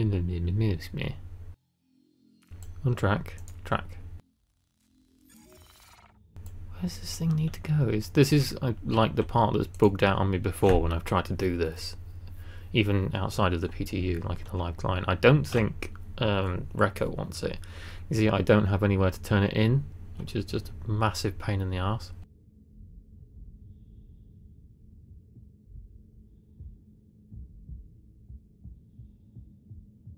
Let's go down to her and see what she says.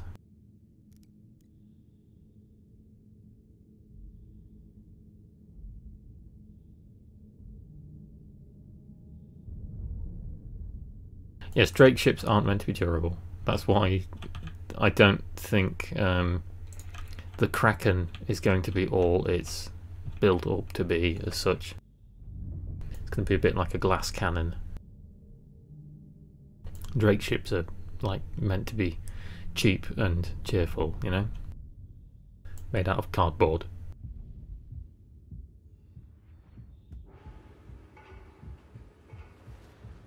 Keep in mind, if she doesn't take this box from me, I am going to throw it at her.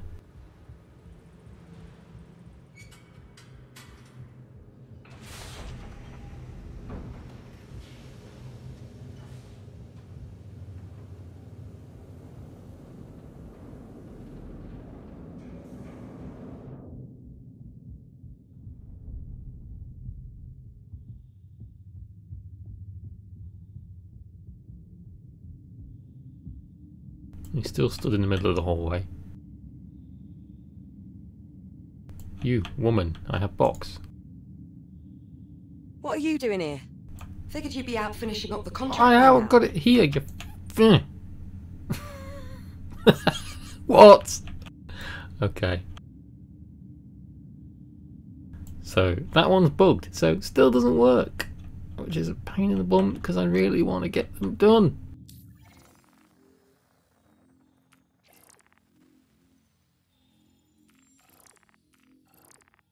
Never mind. Okay, we'll abandon that for now.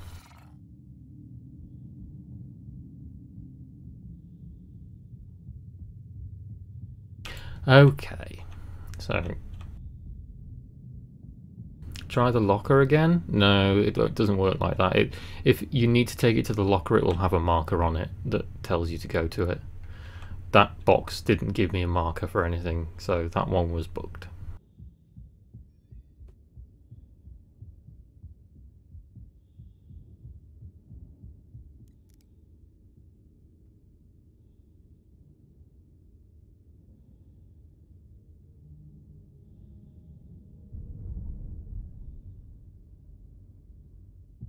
We've still got the ghosty elevator. Okay, so next mission. We will use the terminal up there and see what we can buy and maybe put in the bottom of the Avenger, see what cargo we can get. But it needs to be something universal, like medical supplies, which normally you can only buy at Olisar. I don't think you can buy them here.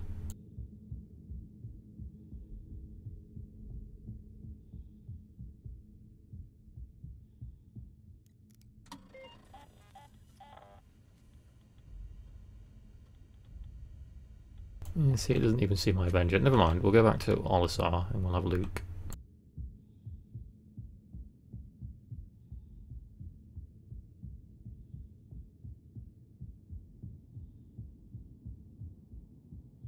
Do you know how durable a cutlass is? I know that a cutlass like snaps itself in half if you hit it with the front end of a hammerhead, because I've done that.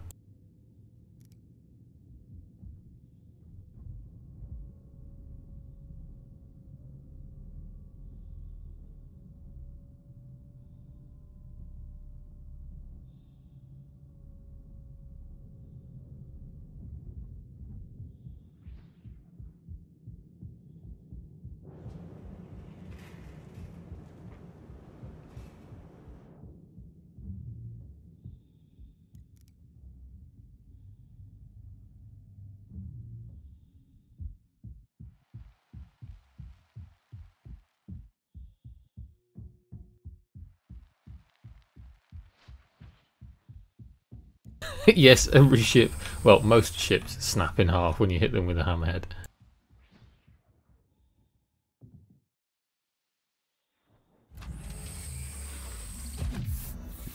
Where's my engine prompt? There it is.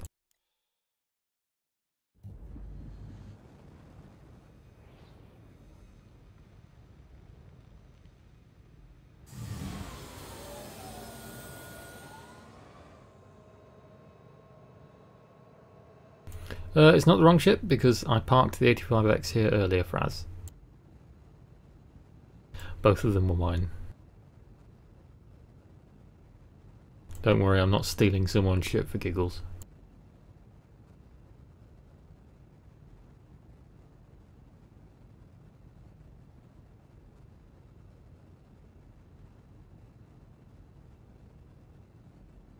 I just jumped back in my 85X because it's faster for now.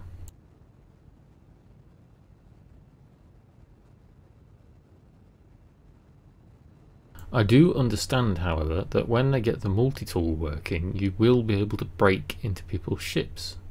So you can, like, break the doors open. Don't ask me how it's going to work, because I have no idea. But apparently it was functionality that's supposed to be coming quite soon, so I don't know if it's for 3.3.5 or it's for 3.4.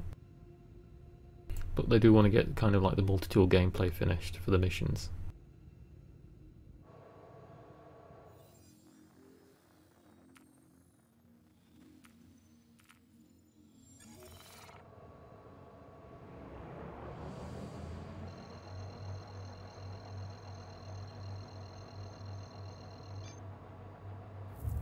Yeah, Star Citizen pick locking. It's like intergalactic Skyrim.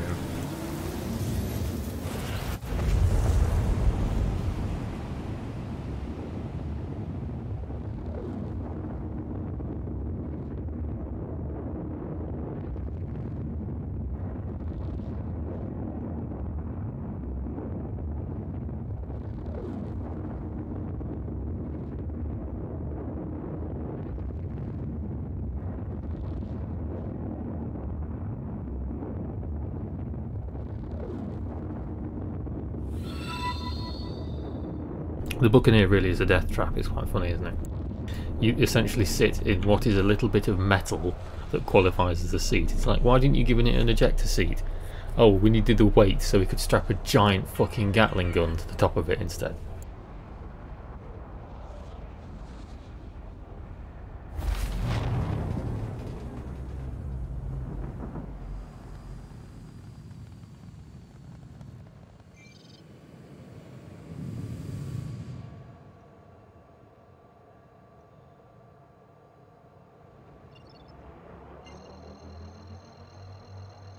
You can sleep in the Aurora, yes. I don't think you can sleep in all of them. I'm not sure which ones have beds and which ones don't, because I've never really toyed with them that much.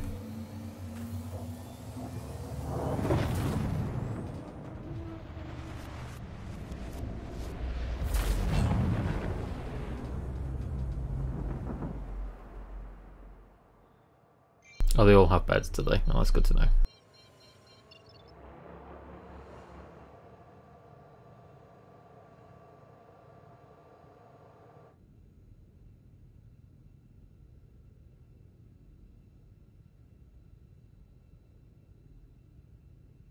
Mustang is faster and better looking, but the only one that has a bed is the Beta, so you're kind of a bit more limited in that regard.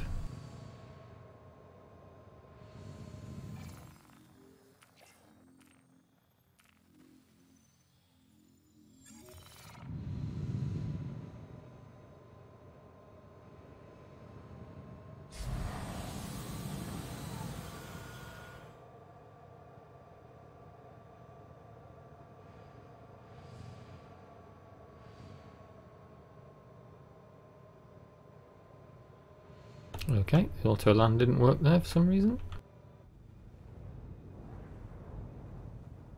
Never mind, I'll do it myself.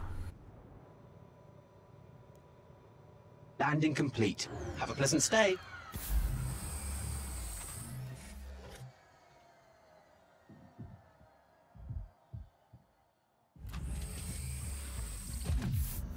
Yeah, if you want to spend a little bit more, then get the Avenger after Mustang Aurora, because the Avenger is the next step up, and the Avenger Titan is very, very useful. The Avenger Titan can do everything that you kind of need to do in game to make money to start with, like box missions and carry cargo. So.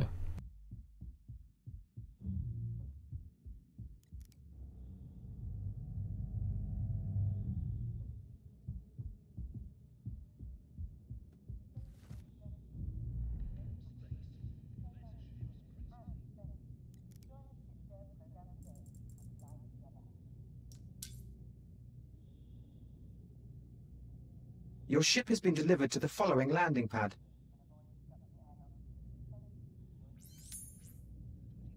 Okay, so we'll get some universal cargo, so like medical supplies. Medical supplies tend to sell at most outposts.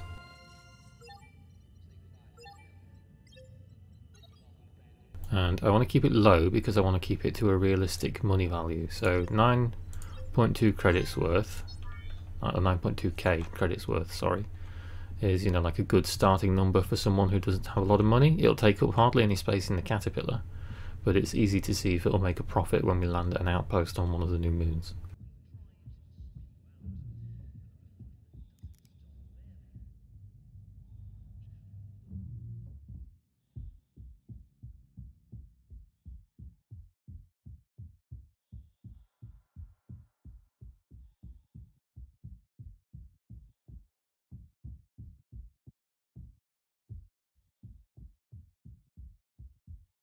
Yeah, if you're thinking about buying a package and stuff to start with now, hold off for another week or two until we have the free fly event that's taking place from Black Friday, and then fly some ships, see what you think of the game, and then you can choose whether you want to buy something or not. Don't just jump into it right now.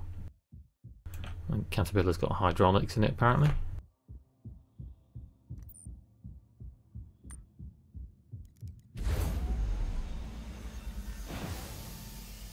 Yes, Alan, the 85X is my baby. The 85X is my little sort of Tora run around, other than my M50.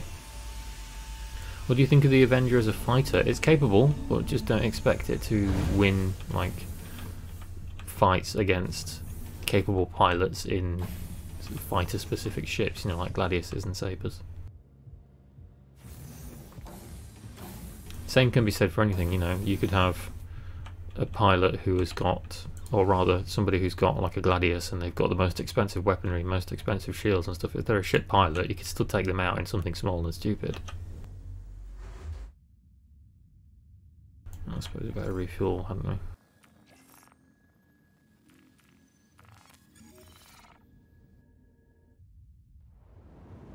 Yeah, the 85X does look. My pet nickname for the 85X when I started doing YouTube was the space BMW, because that's what it reminds me of.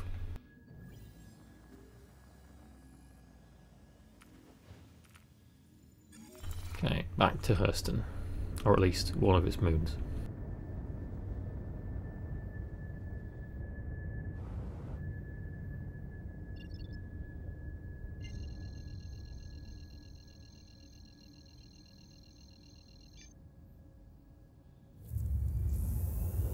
The 85X doesn't have a jump drive, Alan. The only thing that has a jump drive like that is the M50. M50 has a jump drive because it's an interceptor, but the 85X does not. You need to remember the 85X was built because it's meant to have two of them shoved into an 890 jump as like little run-around Tauras. Yeah, it has quantum drive. The Mustang Omega comes with a jacuzzi and a minibar. Really? That's a new change that I'm unaware of, but it sounds a bit sketch.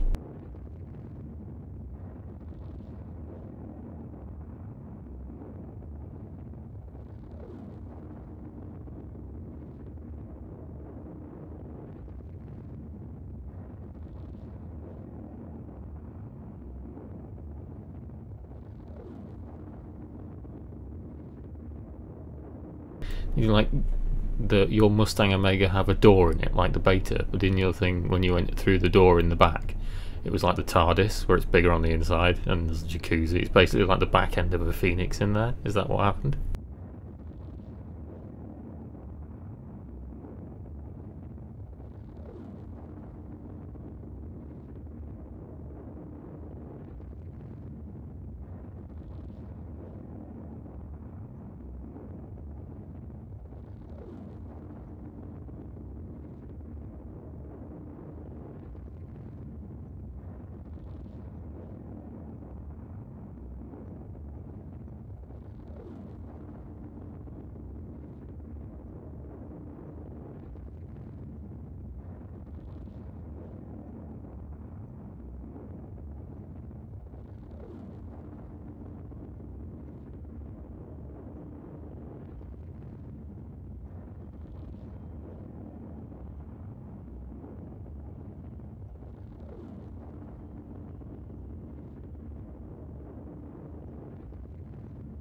I suppose you could have a jacuzzi in a Mustang if you had the beta and then you like welded a steel like panel to the other side of the bed, and then you technically have a bath, but I wouldn't call it a jacuzzi.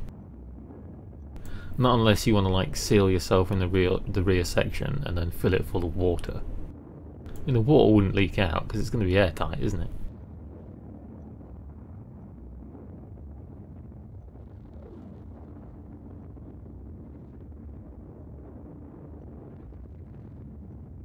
Oh, the Carrack. Like I said last night, I'm pretty sure the Carrack is just a myth at this point. It's what Paul Lando has to use up to drill up hype and then go, yeah, we've got no new info, sorry guys.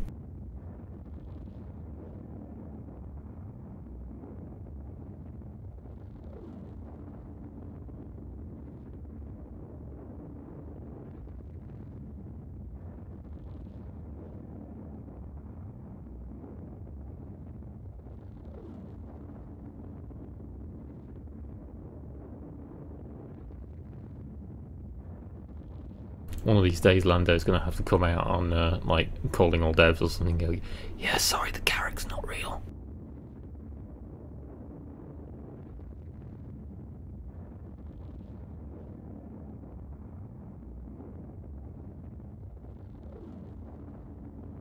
You'll be like, yes, the Carrack's not real, but look at this Banu Merchantman, isn't this thing pretty?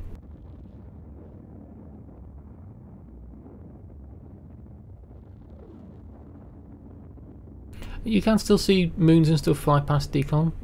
You might see it in a minute, so we're just getting close to Hurston now, but if you're not in full screen, then go full screen for a few seconds and you can still see the moons sort of zoom in. There's one on the left there. It's a little bit hard to see, but you can still see stuff go by.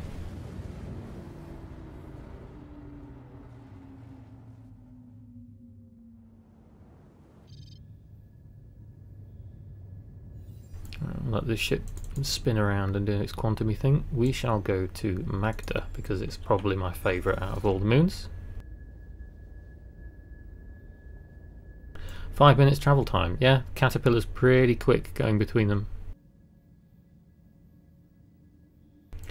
The insurance is we haven't got everything worked out with it yet, so CIG hasn't worked everything out, but the idea is that if you blow up your ship and you don't have insurance, you won't permanently lose the ship, but it will cost you a shitload of credits to get back. Whereas if you have the insurance, you will have a reduced premium, so it won't cost you as much to get back.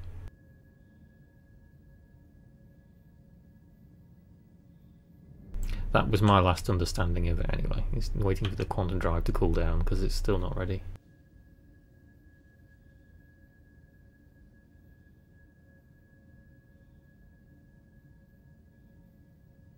Yeah, you do go past the star pretty slowly, but the Caterpillar's got a bigger quantum drive, so it's a bit better for it. I still can't use my quantum drive. Come on, wakey wakey.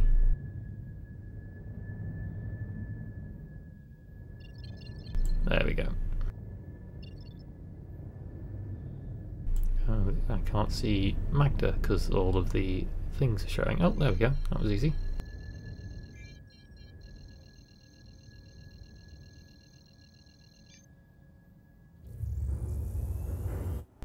Yeah, exactly. It's just like an excess on your insurance if you have insurance on your spaceship.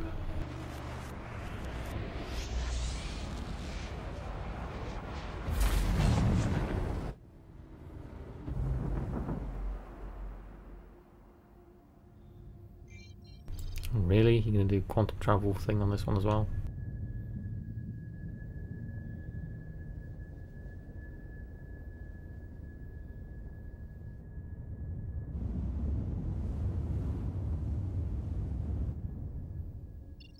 Okay, now I just need to find one of the landing zones. I think that's one. Yep.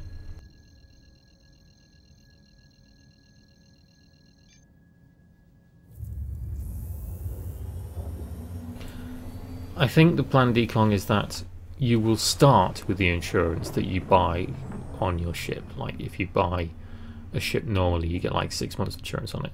Once those 6 months insurance has passed, I imagine they might have later on like a lifetime insurance coverage option, but it will cost you a fuck ton of money. We don't know.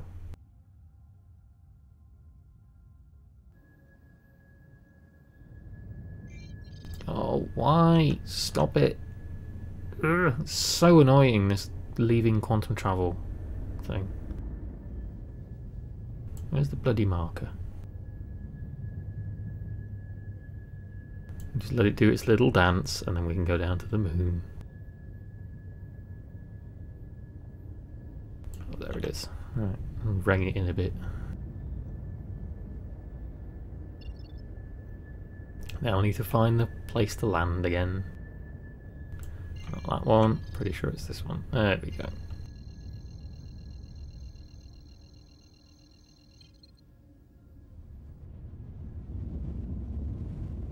So, in case you haven't seen it yet, this is Magda. This is one, I think, of the prettier moons that's around. The other one is Ita, but this one has got the really cool blue sky when you get down through the thin atmosphere.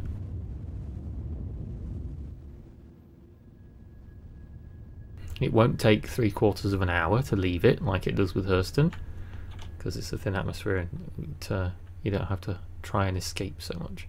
You can see over there, like just above the caterpillar now, there's like an asteroid field over there, so there's going to be mineable rocks in there, and I think there's one of those exploded space stations. I imagine when we get the missions there'll be locations for picking up black boxes and things just over there, you see?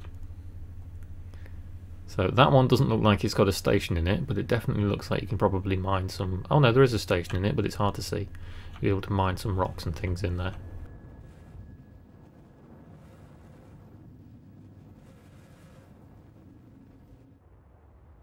No, Max, nothing's really changed with LTI token stuff.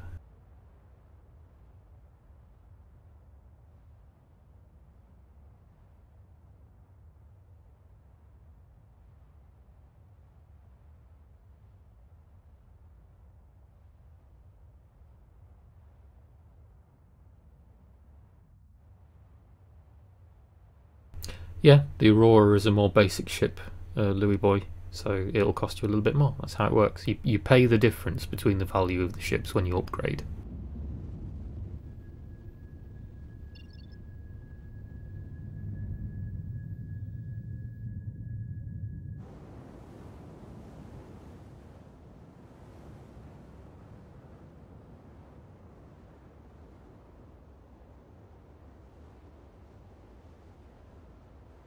Yes, the Mustang is worth $5 more. However, if you're going to upgrade to the Avenger, then do it. The Avenger is a very good ship. Can't recommend it enough. It's board gamer's favourite ship as well for starting out, because you can do pretty much everything that you need to do in it other than mining.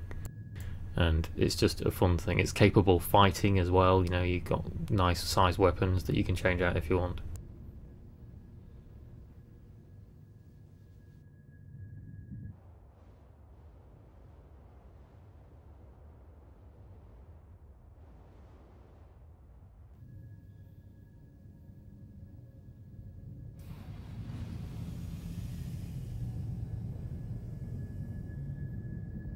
Your curry black.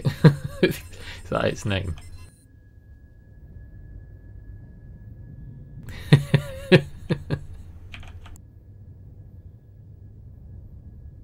So I'm going to end up calling it that now when I'm doing an event with some people sinking. Some people are going to end up going, why the fuck are you calling it a curry black? Well, there was this one guy in my chat one night.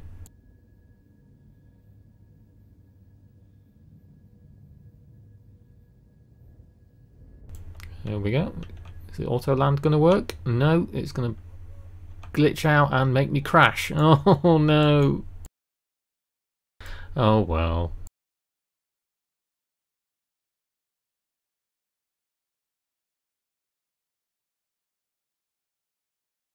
Let's see if we can get back in. It worked once, could work again, and we'll still have the cargo.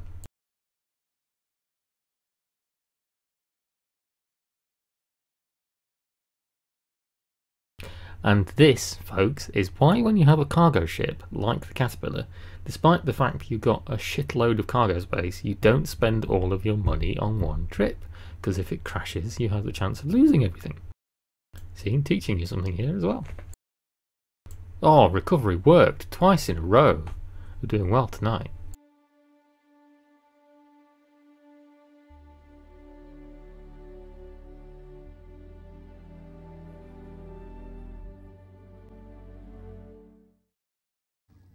Oh, back where we left off again. Look at that. Good stuff. The ship's been turned on. Or has it? No, it hasn't. Okay, we'll just back up a little bit and we'll repark.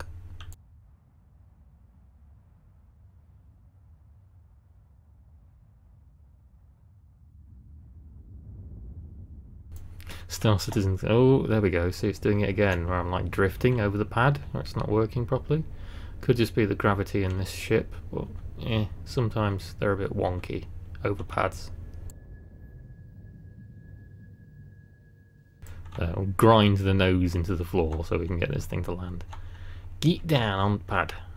There we go.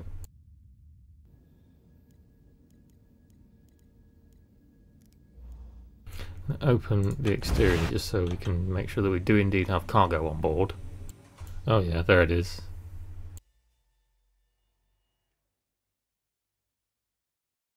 There's some boxes in the first chamber.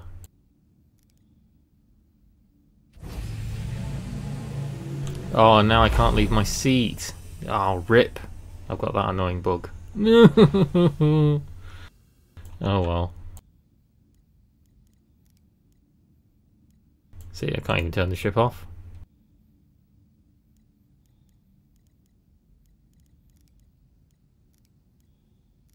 Can I turn the engine back on? Nope. And because we're in an armistice zone, I won't be able to self-destruct it either. Nope. Oh well. That was a pain.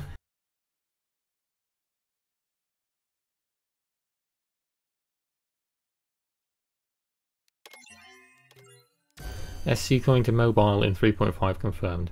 Do you not have phones? That poor guy.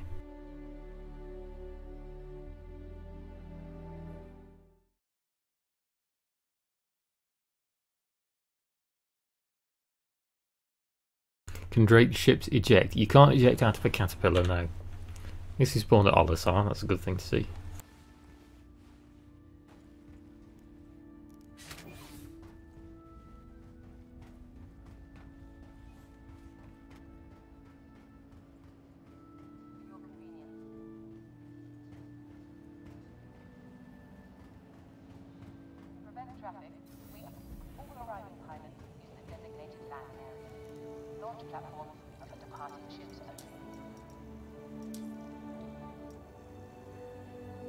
It's bugged out again at Olisar. That's really strange. So there's something wrong with the ship claiming at the minute. You see it spawned me another Titan? Something to do with Olisar's ship database at the minute, which is a little bit weird. I want something that can carry cargo. I know the Phoenix. Oh, we'll try and get the Cuddy Black to do it.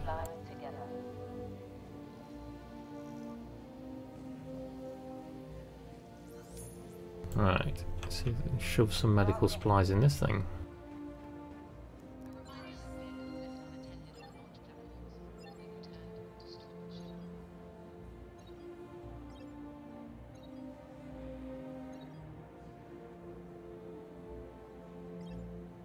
Again, we don't want too many.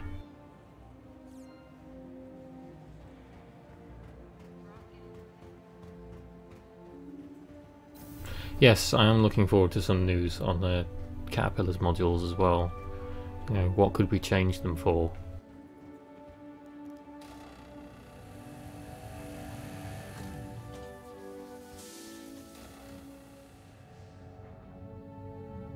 Now, when I originally got it, I was always under the impression that the prongs sticking out the front were useful for ramming ships, you know, because it's designed to sort of be like a, you know, like a pirate boarding ship, isn't it? Turns out they're actually just giant parking sensors. Who knew? Yes, you can buy ships with in-game currency. Ooh, there's my cargo. This Cutlass Black is actually one of those. I actually bought this with in-game currency. This is not one that I have bought with real money.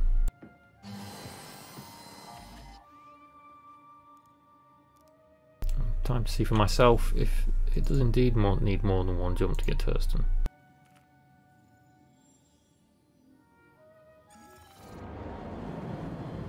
Oh, looks like it's going to have enough fuel. Maybe they changed that.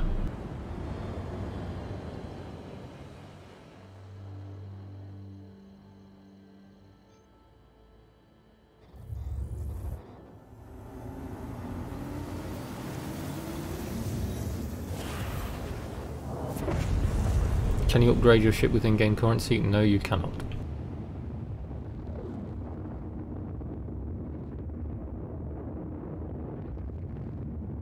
So this journey is going to take a bit more time because the Cutlass doesn't have the same kind of quantum drive as the Caterpillar. This one's probably going to take about 8 minutes or so to get there.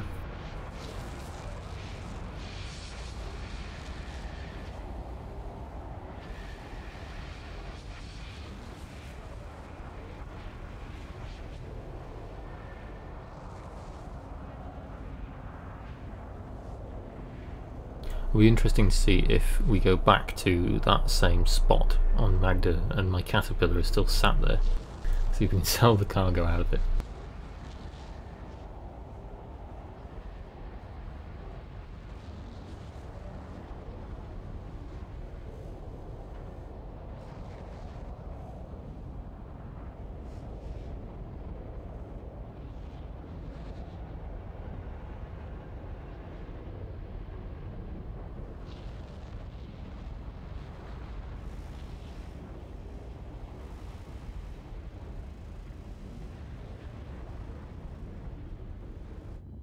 Yeah, the Cutlass Black is just over 1.5 million, so almost 1.6 million.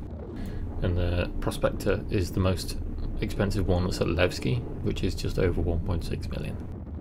Can't remember how much the Phoenix costs at Hurston in Lorville. The Hammerhead's 21 million, I think. I don't know, Decon. I was just looking at that theory myself. Apparently it doesn't, because we are just getting there in one run, so you can write off what I said earlier on.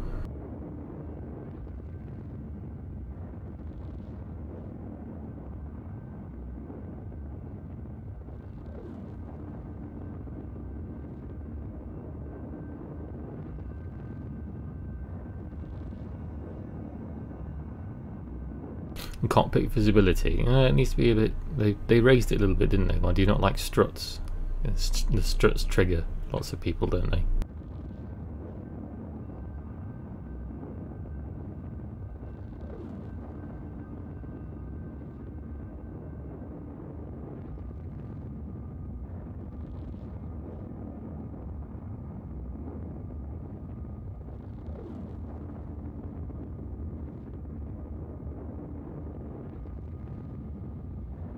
The 300 SCU, Gary, that's a bit big for an Aurora. I think you're probably looking closer to about 3.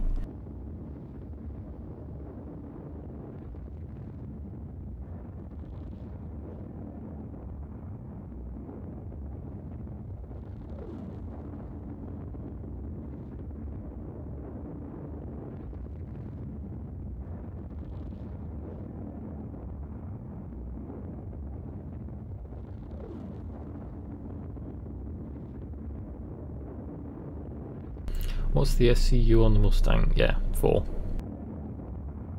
So there's cargo units, so there's the units of cargo, and there's 100 in an SCU, which is the standard cargo unit.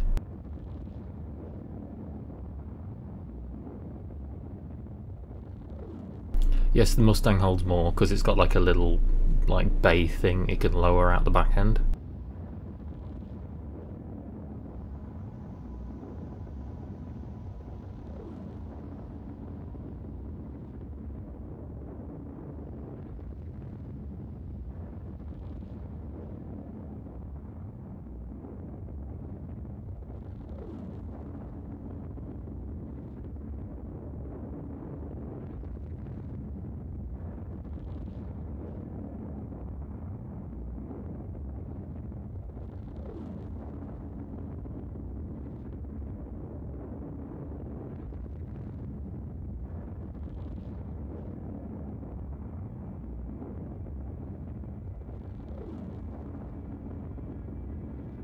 Mustang Alpha doesn't have a bed, no. Mustang Alpha is just a ship.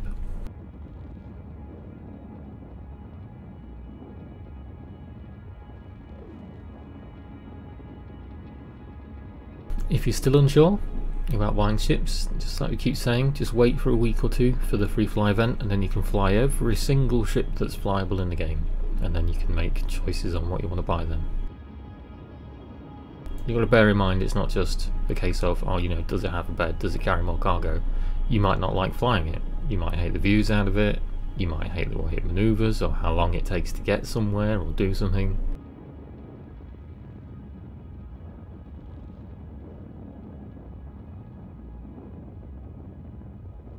Yeah, Cutlass Black, this ship is one of the most versatile ships for, you know, it's like the best value for money ship. The Cutlass Black is, however, as we just discussed, some people hate the view out of it because people don't like the giant console in the middle. It's all swings and roundabouts with what people like with their ships.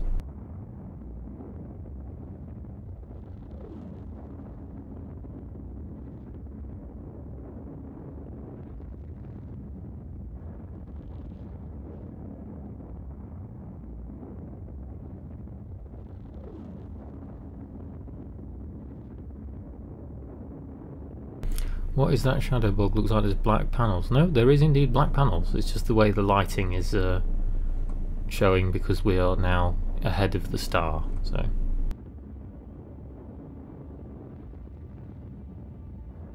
on the side, I don't see them. Remember, there's the doors on the sides. You got the side doors.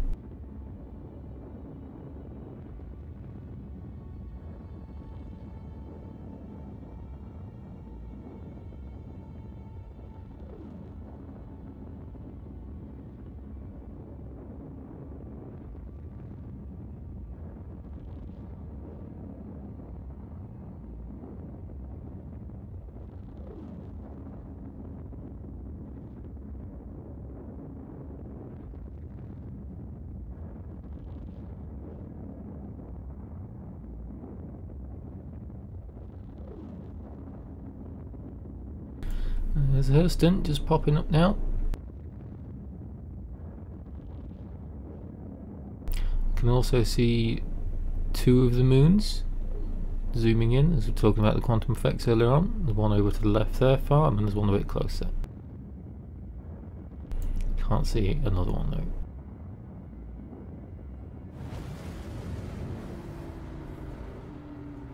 Yes, there is travel time in this. There is no fast travel. Right, back to Magda then, and see if we can shift these medical supplies.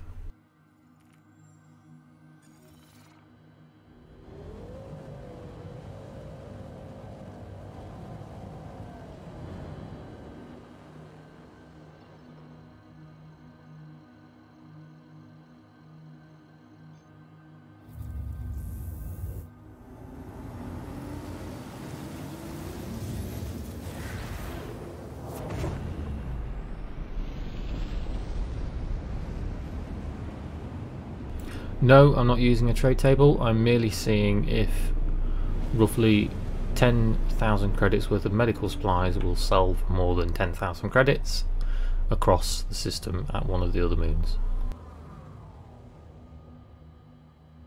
I don't even know if this place buys medical supplies. This is all just experimental at the minute.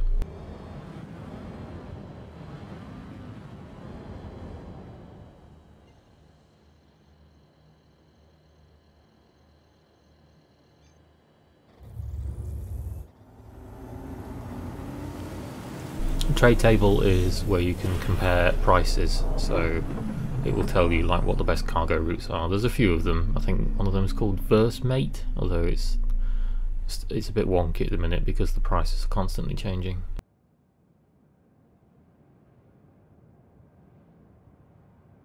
It's like a trade like cheat sheet essentially, telling you which ones are the most profitable and such.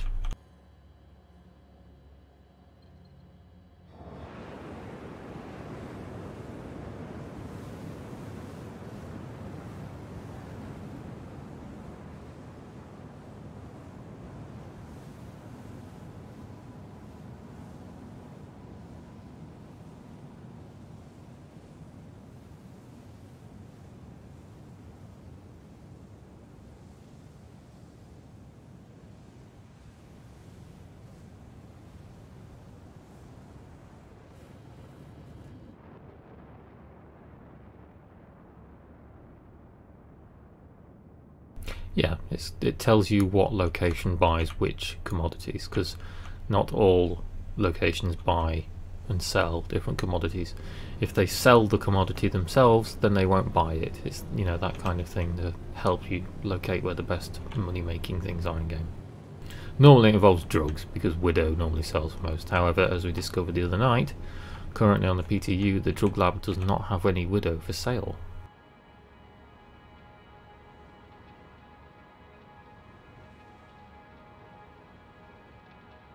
Little pincers on the front?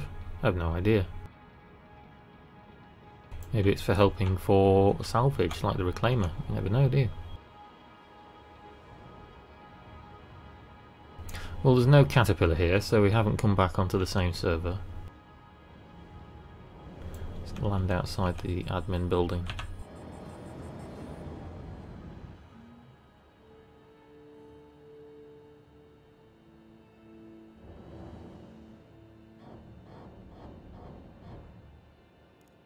Whoa, what was that?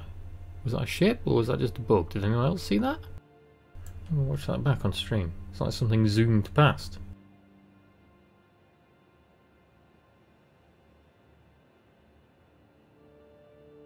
Yeah, weird. It's like fire effects. Anyone else see that? I know I'm not going insane, even though it's getting on for 3 o'clock in the morning again.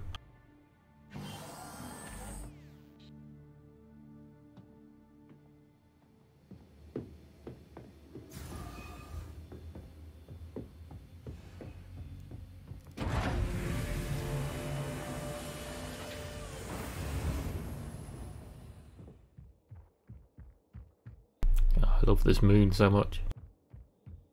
It's like aqua coloured sky.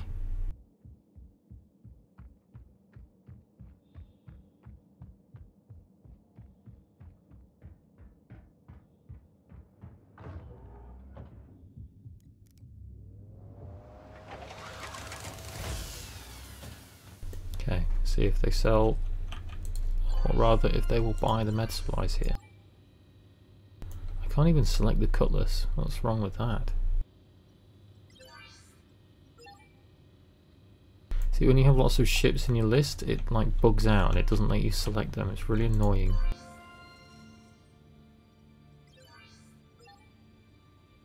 Oh, that's frustrating. This is your fault. I can't even pull a gun on you because they're in an armistice zone.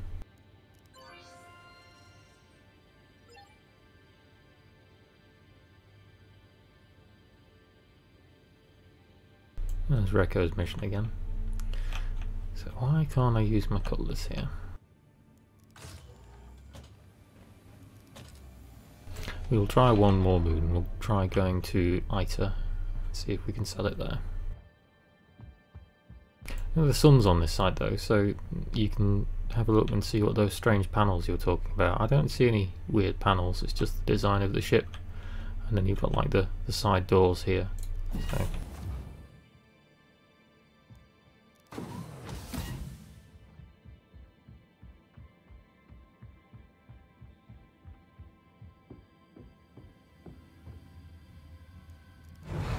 Elite Dangerous is like Star Travel is great, Eduardo, where, you know, it makes you jump from star to star, and if you're not present for whatever you're doing, then your ship slams into that star and blows up, which is always fun, unless it's like a neutron star or something, or, you know, a pulsar, and then you're just fucked in general anyway.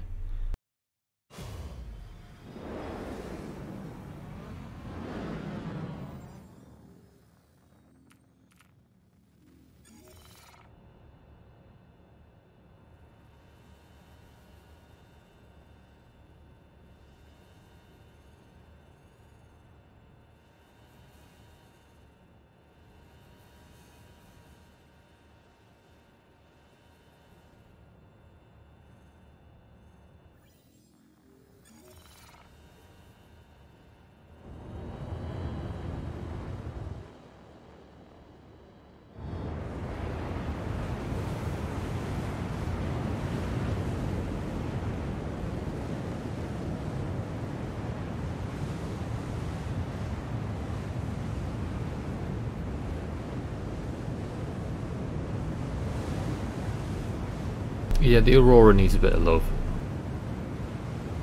It's just a... Even CIG have said at this point that it's a bit like a flying brick.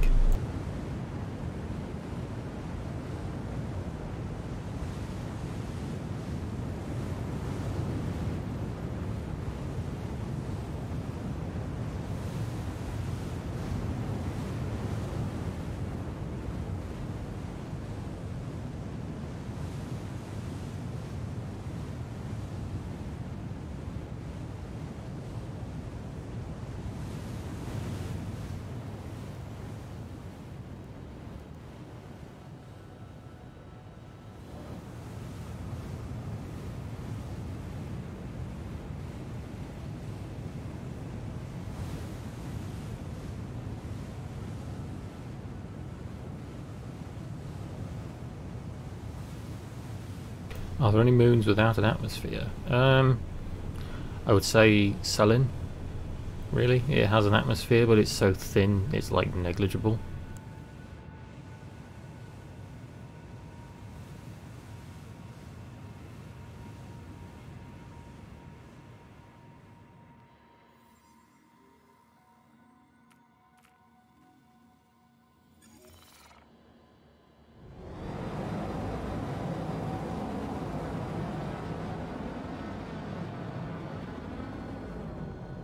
Yela does have an atmosphere because it has lots of oxygen within it because it's an ice planet. Not enough to take your helmet off and not have your head explode though, unfortunately.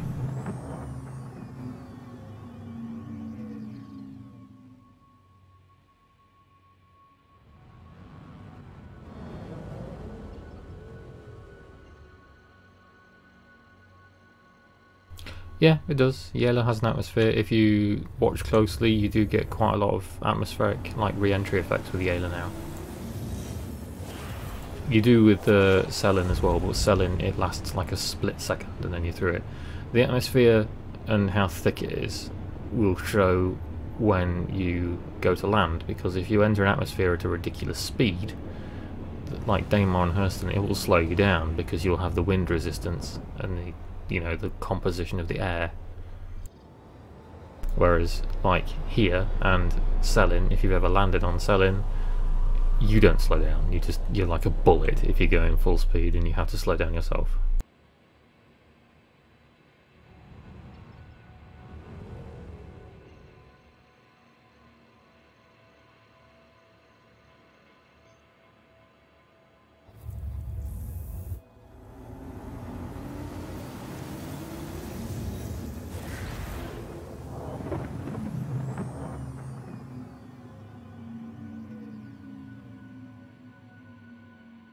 This outpost is going to be right on the border between day and night, so it's going to be cool to look at.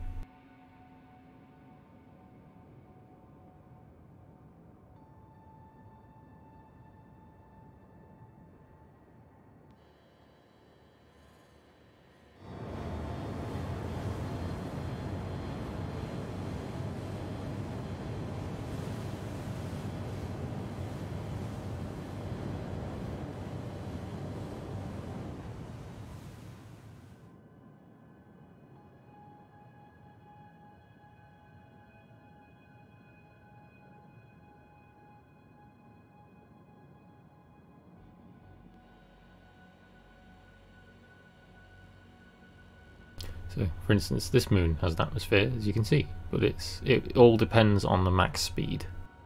At Selin, it will go to like 4K, which is, ludicrous because no ship can get that fast.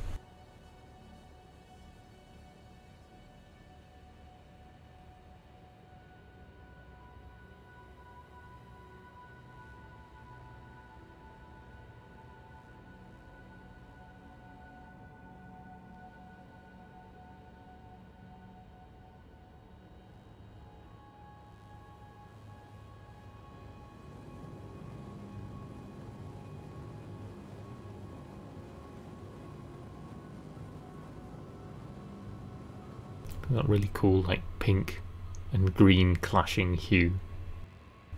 Oh, pink over there, green over there.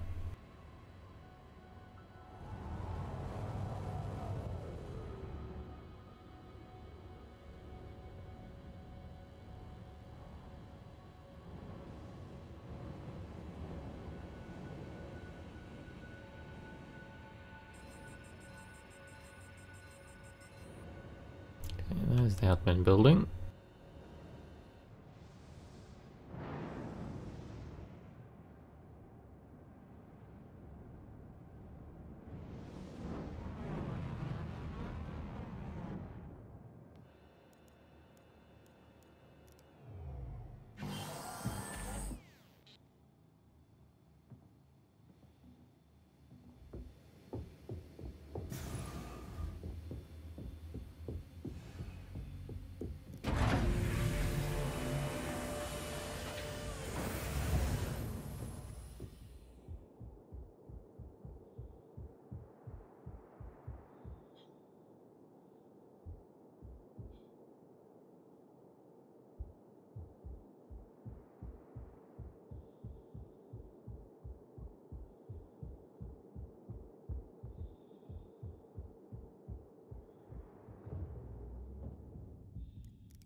Same again, it's not showing the cutlass. That's really annoying.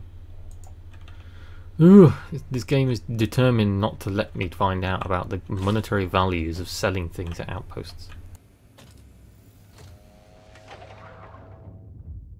Ah, well, right, well, we'll finish up. We'll get just grab some random vehicle and we'll bounce across the ground for a bit.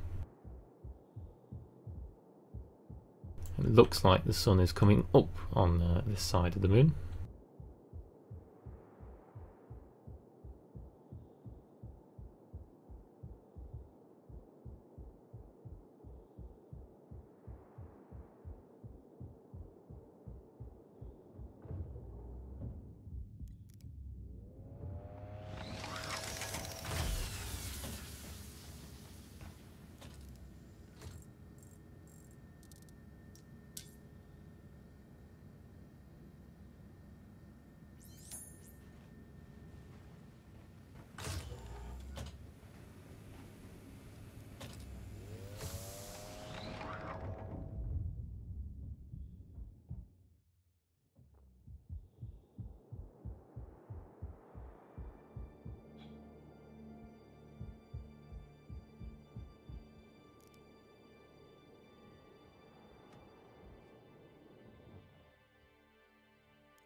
And it's going to crash towards the sun. Let's see how long it takes before I flip this thing, because it's normally not too long.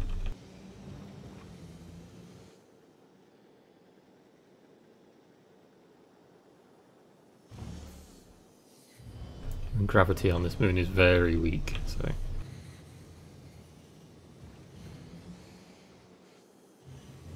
Does the Cyclone fit in the Cutlass? Yes, they fit in the Cutlass. The seats in the back actually fold up and down now, so you can fit vehicles in, and by default they're up. So if anyone wants to sit in them, they can just fold them down.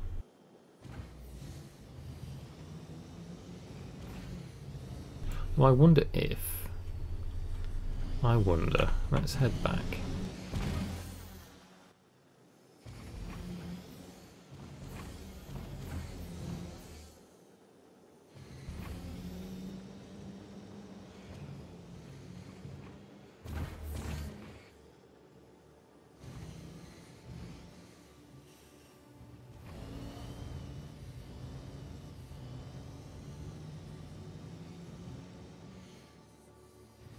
Oh god, just can't get past these boulders.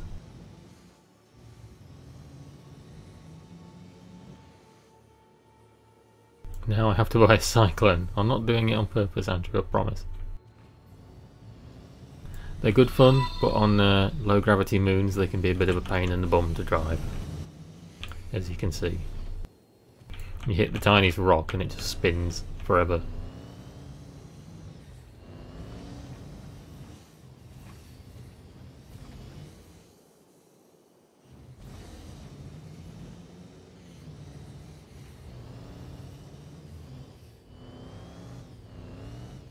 Oh, I've got cargo in it, haven't I? Oh, I was going to park it in the Cutlass, but I can't because there's cargo.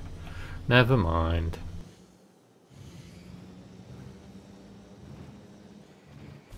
Obviously, if you have cargo in the ship, it will not fit.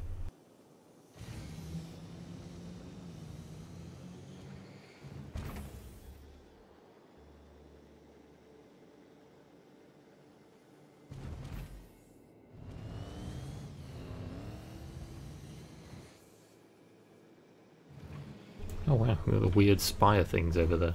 Ooh.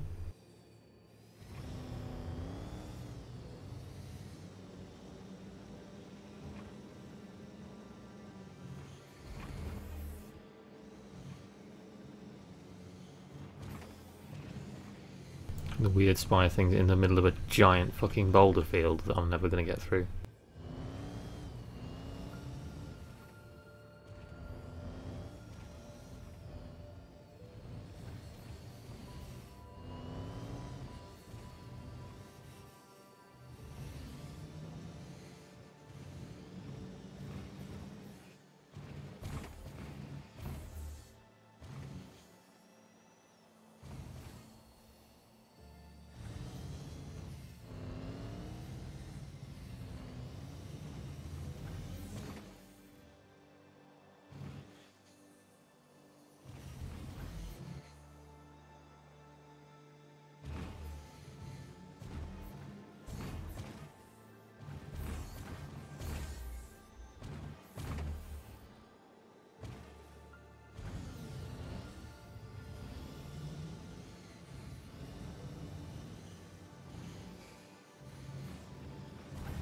Anvil Arrow is going to be a bit different, isn't it? I think it's meant as a bounty hunting ship.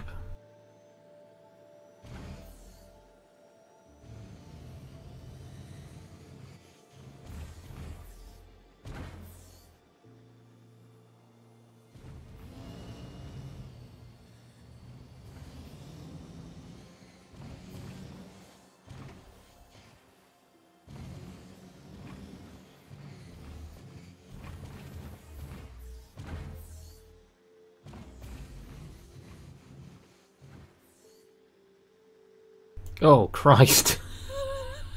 Didn't quite expect that to be there.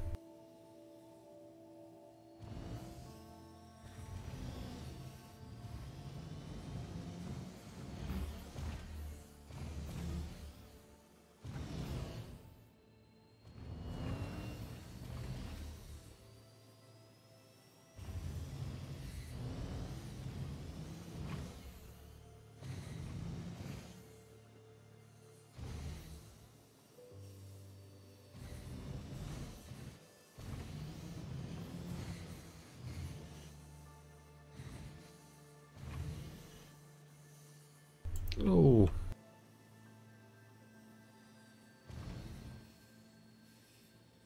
Oh, I haven't rolled it yet.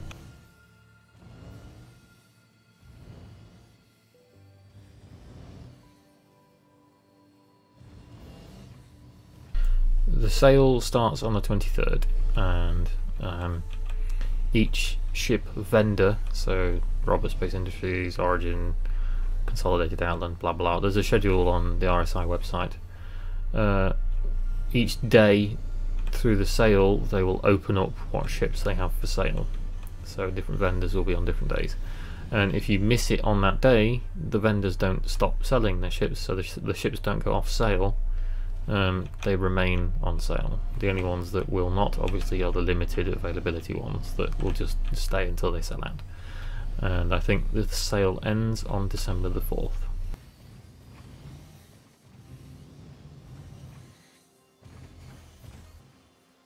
Oh, that was a bad idea. Oh, I didn't lose a wheel though. This moon is really cool to drive around. It's a good, I haven't done it yet in a Cyclone or a Gravelo vehicle. It's a bit more challenging than just an open plane.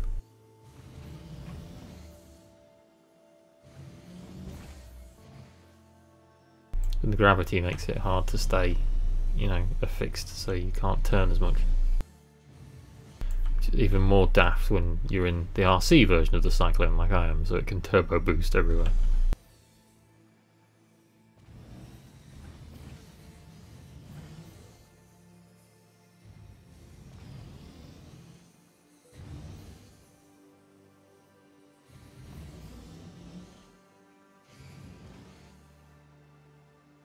The Mercury has me interested, but I want to see a flyable model before I even think about dropping money on it. I don't tend to buy concepts.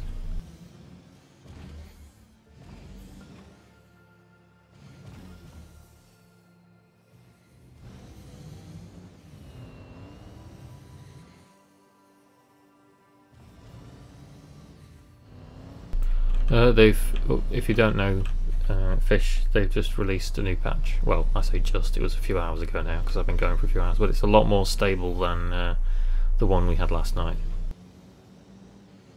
I've been playing, well, I've had a couple of crashes, but that was due to glitches and things. I've been playing comfortably for a few hours now, so.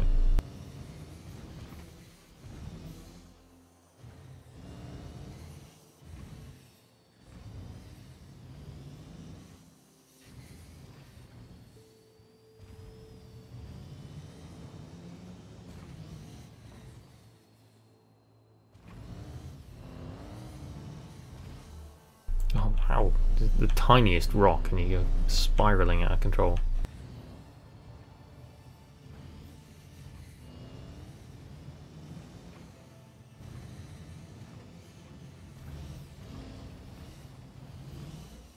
Ooh. Okay. I wasn't quite expecting it to stick like that, but I'll take it.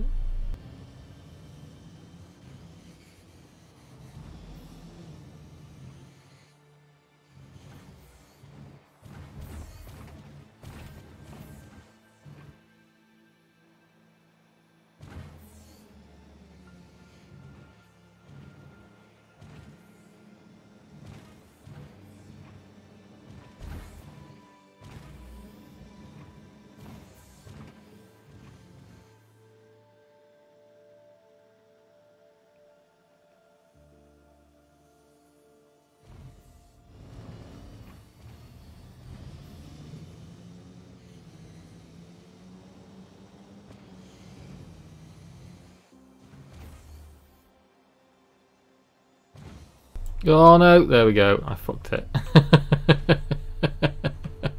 It was only a matter of time. Did I lose a wheel from that as well? No? Maybe I can spin it over. Oh, I don't want to play. RIP!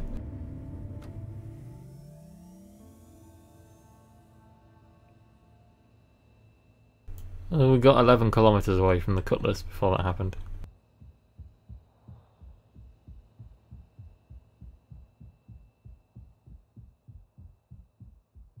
That's a cool vista though. Worst places to get stranded. Okay, I'm going to call it here guys because it has just gone past 3 in the morning and we've been playing for 3 hours now. Trying to destroy the new patch and still haven't managed to do Recco's missions, and I still haven't managed to do the fucking cargo, so I'm going to have to do it tomorrow and see what else I can do. Hopefully we'll get Recco's missions done. Recco's missions is the thing I most want to get done because I want to see if she offers anything different. Plus better monetary reward, you know, does she give you more money so that you can earn new ships quicker? That's why I want to do them. Same with the salvage and reclamation dude. But yeah, we'll call it here for now, and I might stream again some more tomorrow now that we have a stable patch that isn't crashing every 10 minutes. And I will see you all next time. Thank you for watching.